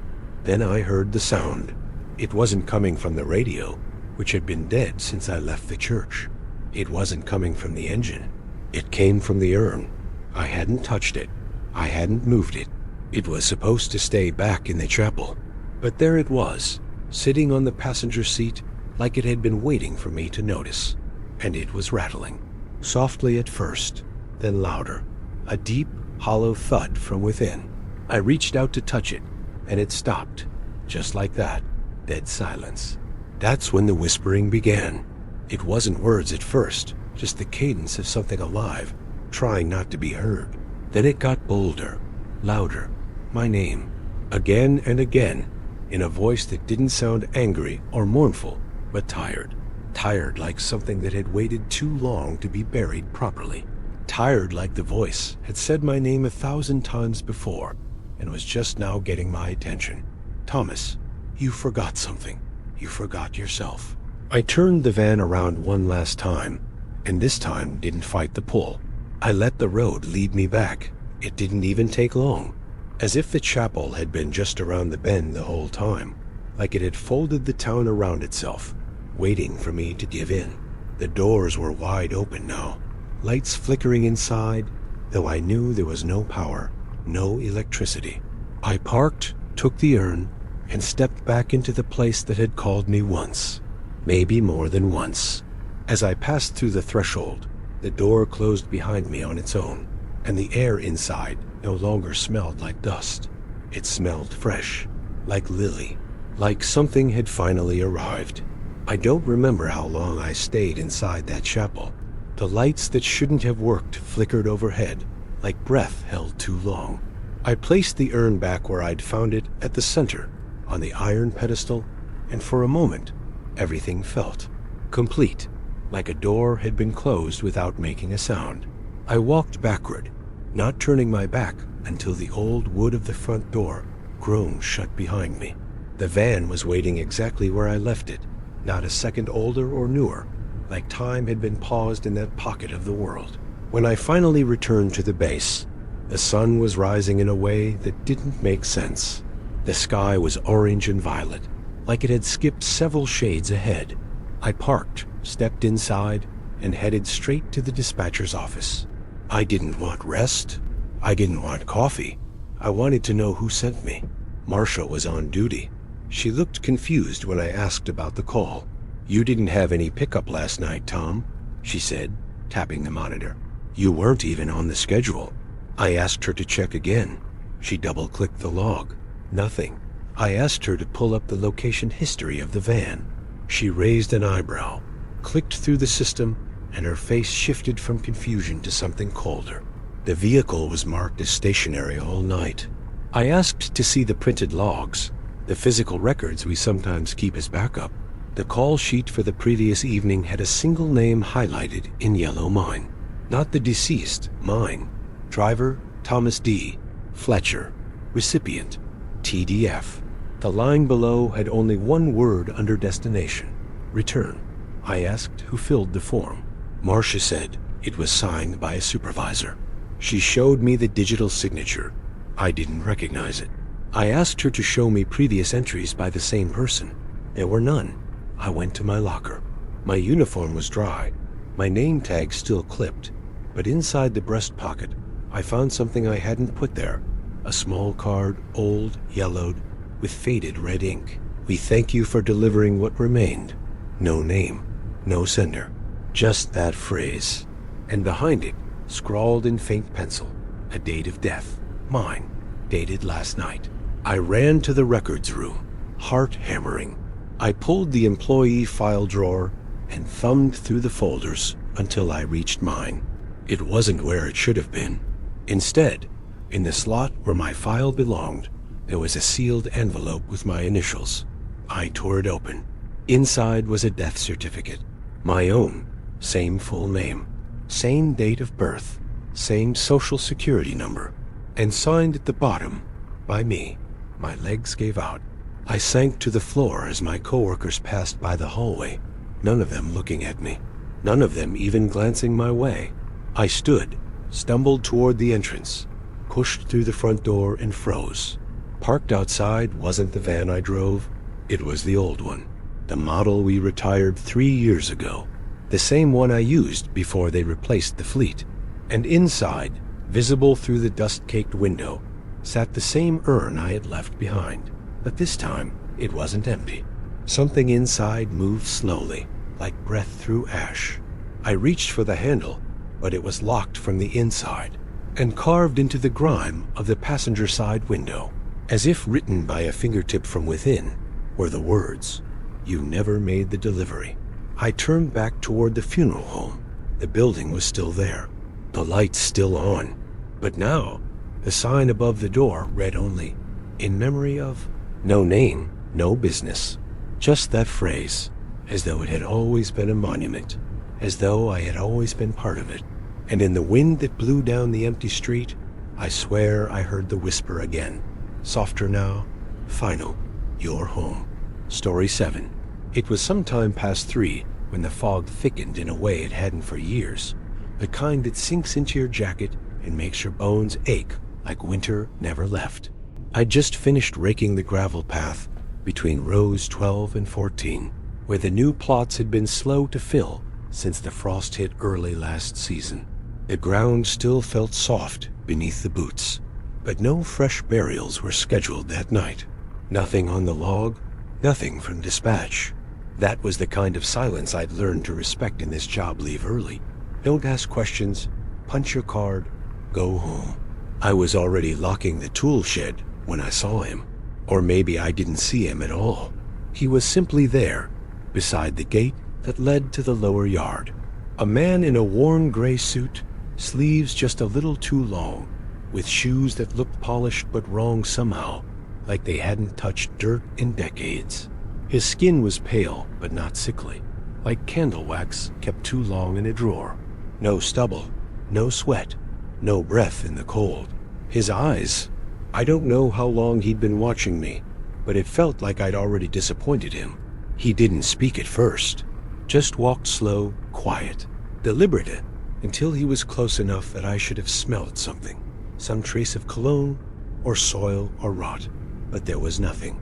He held a cigarette between 2 fingers, but didn't light it, and then, calmly, he said it. "I need you to bury me tonight, alive." I laughed, more out of confusion than disbelief, but he didn't blink. He didn't even move. He just tilted his head slightly and added, "You'll be free." After this, that's when I noticed the object he'd brought, a wooden coffin, already sealed with polished latches, sitting by the base of the slope. I hadn't heard a car, no tires, no engine, just the box and him, and the fog pressing in closer. I asked who he was, what kind of game this was, but he only smiled like someone who knew what came next. "No name," he said. "Names are for the ones who get to leave." The phrase didn't make sense. Not yet. He placed a pale hand on my shoulder, as if he'd done it before. "Dig deep," he said. "Deeper than they ever told you to." I should have walked away, should have called someone, But the truth is, I didn't.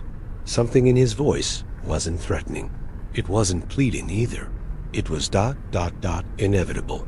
Like a final line in a book you suddenly realize you've been living in. I found myself walking back to the tool shed, unlocking the door again, hands moving without thinking. I took the old iron spade, not the new one, the one that used to belong to the man before me, the man no one really talked about, the man whose final shift was never officially logged. And as I carried the shovel back toward the fog-covered field, the man in the suit followed me. Not behind, not beside. He was just there, as if he'd always been walking the same steps I was taking. That was the beginning, the moment that doesn't start with a scream or a shadow or a bloody handprint. Just a voice, just a box, just a stranger you swear you've never met, but somehow recognize from a dream you're only now beginning to remember. The ground had never resisted me before. I'd dug hundreds of graves in the last 2 decades, maybe more if you count the empty ones, plots reserved for those who never showed up or whose families changed their minds at the last second. The soil always had its seasons, dry in July, thick in October, frozen stiff by January. But this was different. As soon as I sank the spade into the earth beneath the cedar tree, near the far end of the yard, I knew something wasn't right. The top layer gave way too easily, like the dirt had been waiting to be disturbed. It crumbled soft and black and wet, a texture somewhere between fresh mulch and old ash. And every time I pressed deeper, the resistance didn't grow, it vanished. The hole pulled downward like a throat swallowing air. I couldn't tell how many feet I'd gone. I stopped counting. Something about the angle of the walls, the way the soil didn't pile up, but instead seemed to sink around me, made time blur. And then I began to hear it. It started faint, just beneath the sound of my own breath and the scrape of metal against stone. A kind of whispering, not words, not at first, just a tone. A pressure in the ears, like when you descend too fast in an airplane, but from below. Then it sharpened, not one voice, but many, thin and dry, like leaves being blown inside a pipe. Deeper, they said, over and over, deeper still. I looked up once and saw the stranger at the edge of the grave. He hadn't moved, still holding the unlit cigarette, still watching with that stillness that made me feel like I wasn't entirely in my own body anymore. He wasn't impatient. He wasn't afraid. He was remembering. That's what it felt like. Like he had seen this happen before and was just waiting for it to catch up. Eventually, the dirt turned gray.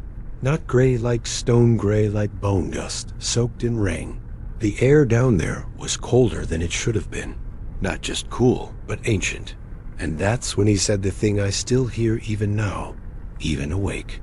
"I'm returning what was stolen," he murmured, almost gently, like a father explaining something to a child. "This ground remembers. It just needs the right shape to hold it again." He stepped down into the grave with me, barefoot now, though I don't recall him ever removing his shoes. He carried the coffin against his back, like a burden he'd carried all his life.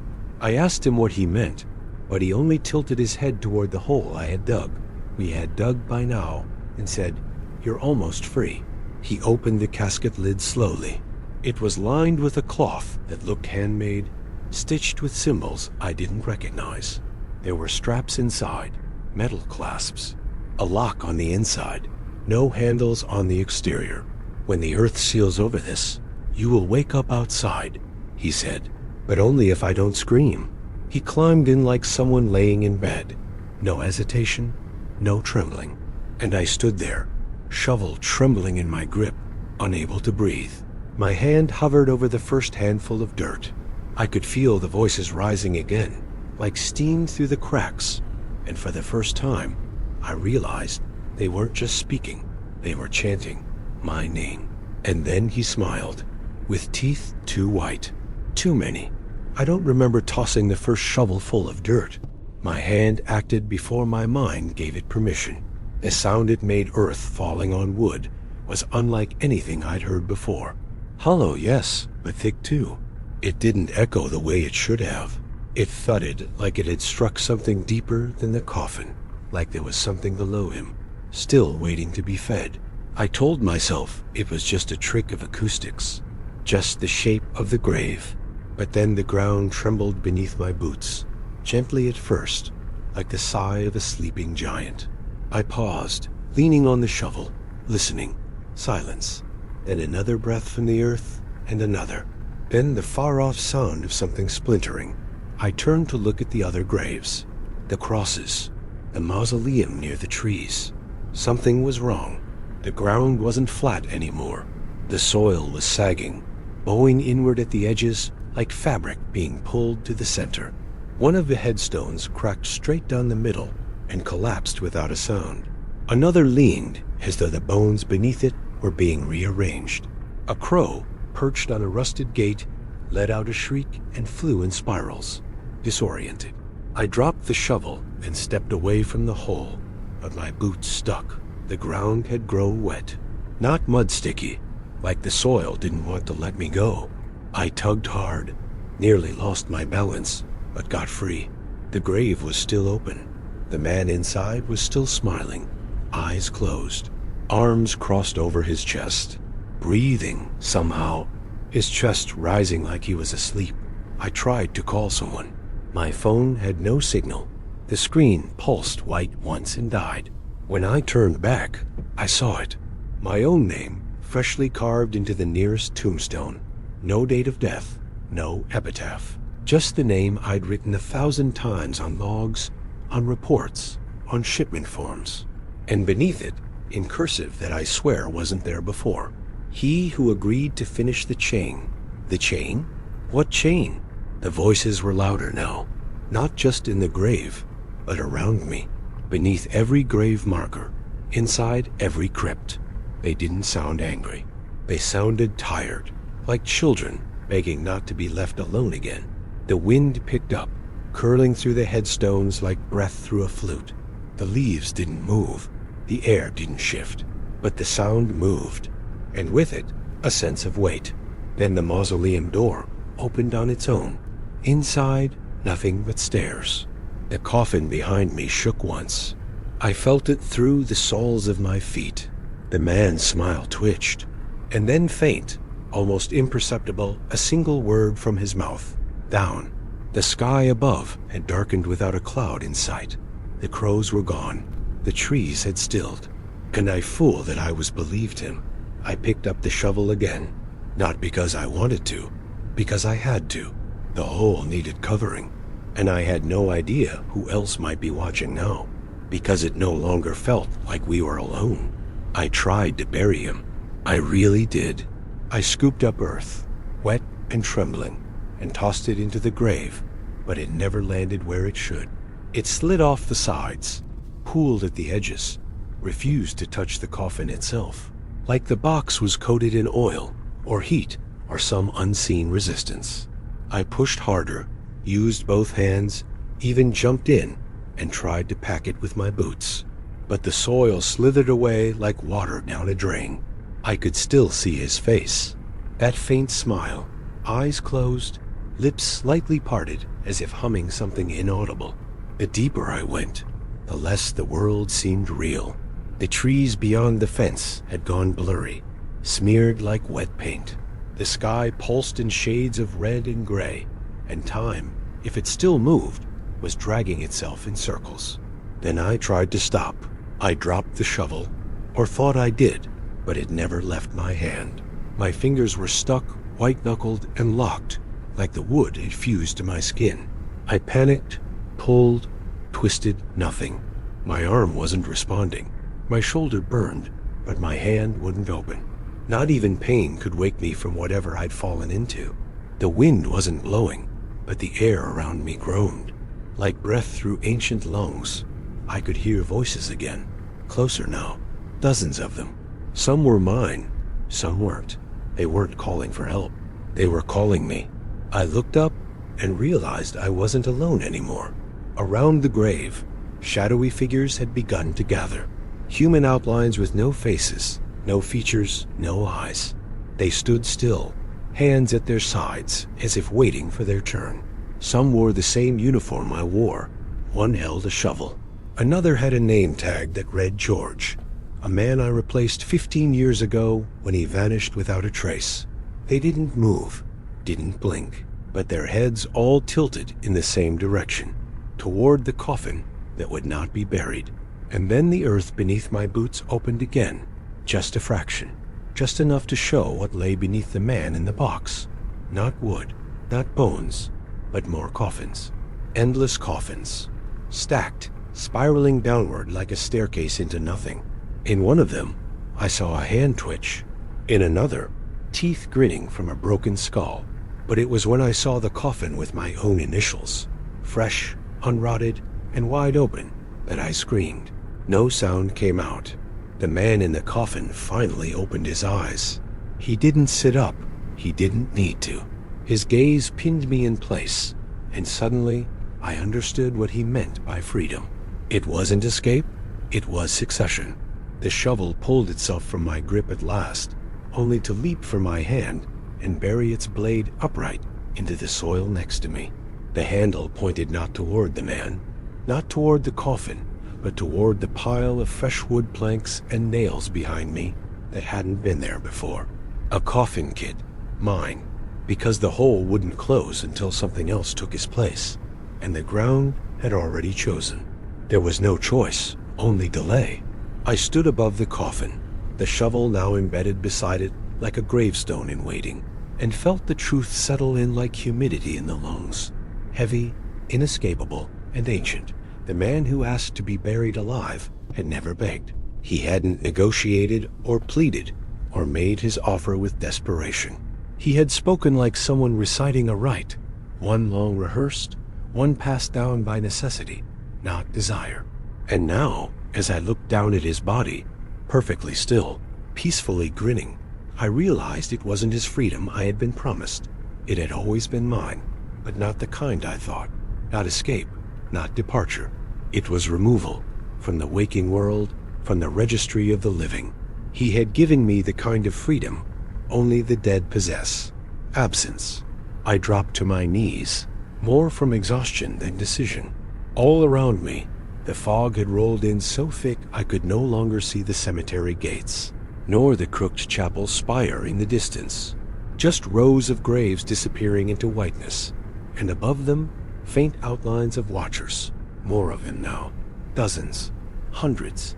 They weren't specters or ghosts. They were versions of me. Some younger, some older. One missing an eye, one missing a hand. All holding shovels. All watching. None speaking. It was a procession of possible selves, each caught mid-turn, mid-shift, in the cycle I had just been inducted into. I screamed into the fog, begged for an answer, for release, for something to undo the moment the stranger stepped from the shadows. But the silence was deeper now, not hollow, full, like a theater before the curtain rises. Waiting, I tried to walk away. My foot wouldn't lift. The shovel rose from the dirt by itself and hovered for a moment, then dropped inches from my face. That's when I saw it. My name, now etched faintly into the coffin lid below. Not the man's. Mine. The same sloppy, wet ink that had appeared on the registry when I buried that impossible name last year. It hadn't been a typo. It had been a draft. A placeholder. And now it was time to sign. I don't remember hammering the nails. I don't remember crawling into the box. I only remember the sound of dirt finally sticking, not sliding, as if the earth had accepted the trade. The last thing I saw, before the lid closed above me, was the same man I thought I'd buried, now standing beside the grave, holding the same shovel I once held, wearing my uniform, and watching as the soil sealed me in. No smile, no malice, just duty. I woke up standing, boots covered in fresh soil, breath misting in the cold morning air. My hand held a clipboard. My pocket held a folded shift schedule with names I didn't recognize. At my feet, a grave fresh. The name carved on the headstone read L.W. Carter, the same stranger who had once begged me for burial. I touched my face. It felt older, tighter. The sky above was unfamiliar. A new year. A new calendar on the cemetery wall. A new pile of work orders waiting in the office. And beyond the trees, down the gravel path, a figure approached slowly, dragging a sealed coffin behind him. Freedom, I now understood, is not leaving this place. It's making room for the next. Story 8. It was just after 2 a.m. when the dispatcher's voice crackled over the radio, flat and static-wrapped, instructing me to prepare for a private transport, one that hadn't been listed on the official rotation. A closed casket pickup, destination, St. Audrich's Parish. The paperwork was already waiting on the office counter when I walked in, neat and old-fashioned, printed on a yellowed sheet that smelled faintly of incense and mothballs. I read the name 3 times before it sank in. Father Bernard Thorne. The signature at the bottom was stamped with the name of the supervisor I hadn't seen years, Douglas Frey, who, as far as I knew, had retired and moved to Arizona. I even attended his farewell lunch. Still, the documents were flawless, the seal official, and the date unmistakable. That morning. Service scheduled for 6 a.m., final rites. I found it odd that no family or parish staff had come to claim the body. He'd been in our refrigeration unit for 3 days, unvisited, unrequested. No flowers, no calls, just silence. I wheeled the casket into the transport van myself. No procession, no ceremony, just me and the road, lined in fog thick as wool and quiet enough to hear the low hum of the refrigerated box vibrating under my boots. The van felt colder than usual, the kind of cold that seeped past your skin and settled between your ribs. I kept checking the rearview mirror during the drive. I knew the lid was sealed. I'd done it myself, but something about the way the light flickered back there, it gave the illusion of movement, as if something shifted slightly inside the box each time I blinked. Still, I said nothing. The roads were long and narrow, and I hadn't been to that church in years. St. Audrich's used to hold weddings and funerals constantly, especially for old Catholic families who'd lived in the county for generations. But it hadn't shown up on our lists for at least a decade. I assumed it had simply fallen out of use. When I turned onto the gravel path leading to the churchyard, my tires kicked up damp leaves and bone-dry dust all at once. The building stood in the dark like a forgotten relic, swallowed by ivy and crooked trees. There were no lights on, no cars, just the faint sound of a bell tolling somewhere above, despite no wind and no movement in the bell tower. I killed the engine, stepped out, and waited for someone to meet me. No one came. The doors to the church stood ajar, one of them hanging lopsided on rusted hinges. I knocked out of habit. Silence. Then the second toll of the bell. I approached the threshold and peered inside. Rows of wooden pews stretched into shadow. Candles burned, one at the edge of every seat. Their flames didn't flicker. They simply stood, straight and steady, as if they'd just been lit. The scent of wax and old wood crept forward like breath. On the altar, something was carved deep into the front panel. The words gouged as if by a blade. You returned before your time. I blinked, read it again, and for a brief moment felt something stir inside the casket behind me, like a shift in weight or breath. I stepped into St. Audrich's with caution, letting the heavy wooden door creak behind me as it closed on its own with a dull thud that echoed too long for the size of the space. The interior looked like it hadn't hosted a service in decades, and yet the candles, dozens of them, were fresh, each one placed precisely at the head of every pew, all burning with flames that didn't waver, as if untouched by time or air. The crucifix above the altar had lost its shine, Jesus worn and grayed, yet the floor beneath it was swept clean. The contradiction sat heavy in my throat. I glanced back through the small gap in the door's edge, expecting to see another vehicle pull up, a priest, a mourner, anyone, but there was nothing but my own van, and the thin lines of mist curling around its tires like fingers. The light inside the church was unnatural. Dim, sure, but not in the way of neglect, more like dusk held permanently in suspension. It pressed inward, making the edges of the room blur slightly if you stared too long. The scent of incense hadn't come from anything I could see. There were no thuribles, no burned-out candles or coals, just that thick, cloying aroma that caught at the back of the throat. I walked the length of the aisle toward the altar, glancing down the rows of pews as I passed. The dust was untouched on the floor, but not on the seats. Some of the benches showed signs of being recently disturbed. A worn prayer book out of place, a folded shawl over one armrest, a wooden rosary hanging over a kneeler, as if dropped. Everything whispered of use, but by no one I could name. I set the casket at the center of the altar, steps as instructed, knees stiff, shoulders tight. I didn't know why I was following through with any of this, only that something about the moment demanded obedience. That inscription, carved directly into the front of the altar in uneven slashes, "You return before your time," seemed to pulse slightly as I stood there, like it was breathing. I knelt to examine it, ran my gloved fingers across the grooves. The cuts were deep, fresh, the wood still raw at the edges. Someone had done this recently, but no footsteps marked the surrounding dust. No footprints, just mine. I stood quickly and backed away, wiping my hands on my pants, even though I wasn't sure why. My skin prickled. The shadows near the apse grew longer without the sun moving. I thought I saw something shift near the pulpit, a brief flicker, a figure leaning forward, gone the moment I looked. I told myself it was my own reflection on the polished wood, distorted by candlelight. But then the bells rang again, once, twice, a third time, slow and deliberate. No one was pulling the rope. I could hear it.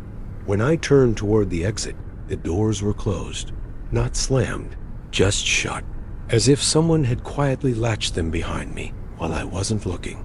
I hurried forward to test the handle. Locked. I pulled harder. Nothing gave. My hands trembled against the cool brass.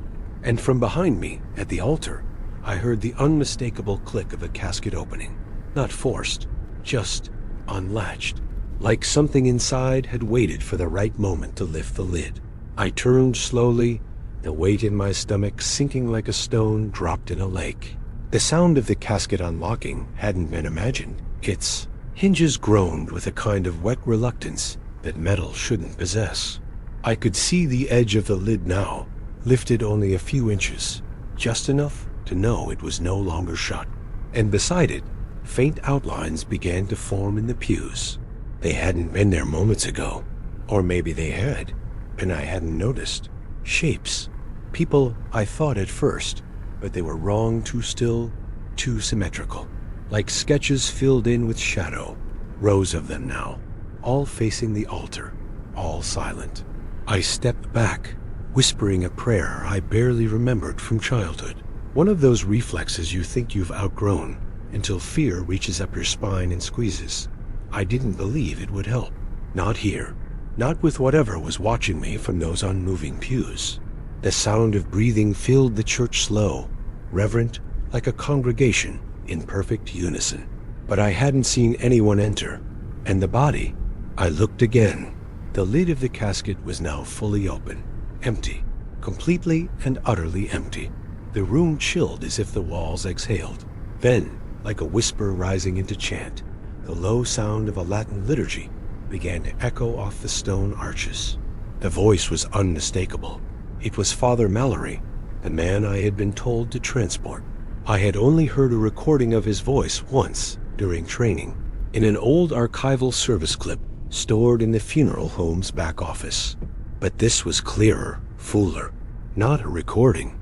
He was here, somewhere, and he was speaking as though the Mass had already begun. In Troibo at Altair Dei, it continued, solemn and measured, as though time itself were caught in the rhythm of the ritual. I turned to the altar and saw the figure, cloaked in heavy priestly robes, standing beneath the crucifix with hands clasped, was Father Mallory. His features were clearer, now sharper, than the brittle black and white photo attached to his death file. He was younger, healthier, eyes closed, lips moving with perfect devotion. The air thickened with incense that had no source, burning in lungs that had no permission. I was frozen in place, the floor beneath my feet sticky, softening like it had absorbed too much blood. He opened his eyes. They locked with mine like a trap snapping shut. No malice, no warmth, just inevitability.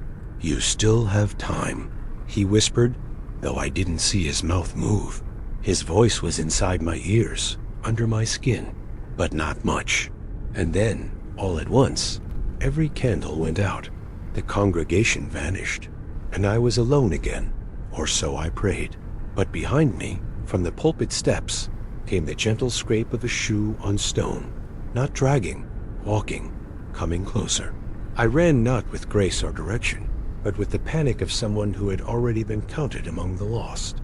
The church doors didn't budge. I turned toward the sacristy, desperate for an exit, heart hammering, breath ragged. Behind me, the voice continued the liturgy, calm, precise, eternal. I stumbled through the sacristy, nearly tripping over a moth-eaten carpet as I shoved open the rusted side door that led to the small corridor behind the altar. The air was heavier back here, thicker somehow, as though soaked in mildew and the breath of too many prayers that had never been answered. The corridor was dark, except for one flickering bulb above a cracked mirror. As I passed it, I caught my reflection, but only mine. No shadows behind me, no figure following. Yet the footsteps continued, calm, even, as if walking a familiar path toward something long awaited. I pushed onward, toward the back of the church, where a second exit was supposed to be. That's when I saw it. The casket, the same I had carried, now open and empty at the altar, was back here too, except it wasn't empty anymore. Inside, laid neatly like a doll tucked into a toy box, was a version of myself. Same clothes, same hands, same tired expression on the face I had avoided in the mirror earlier that morning. My chest rose and fell faintly, as if in a shallow sleep or a trance. I recoiled, but before I could scream or run or even breathe, I heard the latch click. The lid lowered slowly, silently sealing the image away. I stepped back, knees trembling, when I heard the voice again.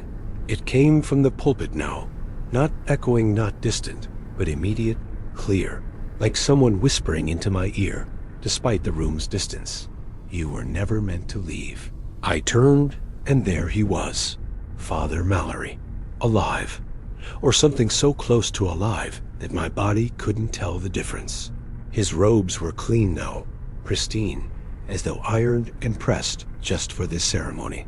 His hair was black again, neatly parted, and his hands held no tremor.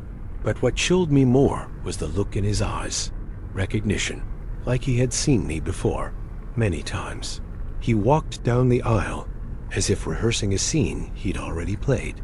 His lips moved without sound at first, reciting prayers I didn't recognize, until suddenly they aligned with my own thoughts. Word for word, my memories, my name, my sins. He listed them like someone who had read a file I didn't know existed. Then he stopped in front of me. "You still have time," he said again. But time doesn't mean freedom. He raised his hand and pointed toward the pews. They were filled once more, this time not with shadows, but with people. People I knew, or thought I did. Faces from the funeral home coworkers long retired, names I hadn't heard in years, even clients I had buried myself. They sat motionless, eyes wide, smiling, every one of them, except none of them were blinking. The priest extended his arm, not to bless me, to guide me, back to the altar, and behind me, I felt the familiar cold of the casket lid rising again. I didn't walk out of that church. I ran. My legs didn't feel like they belonged to me anymore. They moved because they had to, because something deeper than instinct had taken control. The sacristy door gave way with a rusted groan, and I stumbled into the night air, gasping like I'd just surfaced from drowning. My van was still there, parked exactly where I'd left it, headlights dimmed, the keys still dangling from the ignition. I threw myself into the driver's seat, slammed the door, and turned the engine. It started, but the radio snapped on by itself, again white noise. Then low, crackling Latin prayers whispered beneath layers of static. I turned it off. It turned itself back on. The van refused to move at first, as if something unseen had gripped the wheels. But then, after a shudder, it lurched forward, and the tires screeched against gravel as I peeled away from the broken chapel. I didn't look back, not once. By the time I returned to the funeral home, dawn was bleeding into the horizon. Pale light stretched across the asphalt, as if trying to reach me before something else did. I parked behind the building and walked inside through the back entrance, not wanting to explain to anyone why I looked like I'd slept in a crypt. But the building was quiet, too quiet. No chatter, no phones, no hum of fluorescent lights. Just that still, airless silence you only find in places that have already been left behind. When I reached the main office, I saw someone had cleaned out my desk, not just tidied it, emptied it. No nameplate, no personal items. Even the scuff marks where my chair always sat were gone. I looked toward the admin terminal and pulled up the schedule. My name wasn't on it. Not for today, not for the week, not even in archived rotations. It was like I had never worked here at all. My employee ID returned an error. My security badge blinked red and refused to open the door to the records room. I found the supervisor new guy, barely older than a trainee. I asked him why my desk had been cleared. He squinted at me like I was crazy and said, "I don't know who you are, sir. Are you here for a viewing?" I laughed, thinking it was some cruel joke. But then he handed me a clipboard and said, "You might want to talk to the director. We just got your pre-arrangement file this morning." I stared at the sheet of paper. My name was at the top. Date of birth, accurate. Date of death, blank. Who submitted this? I asked. It was already in the system, with today's date marked for funeral preparation, he replied. But it didn't come from our database. It was ... faxed in. I followed him to the director's office. The fax was still there, curled from the heat of the machine. Plain white paper, typed in a clean serif font. Celebration of Life, Final Mass. My full name. Below that, a location. St. Audric. Again, the envelope with my name was waiting on the director's desk. I opened it with a shaking hand. One paper. Same schedule. Same church. And a time, midnight. Again, the last line read, in handwritten red ink, "You were seen. You returned. But not late enough."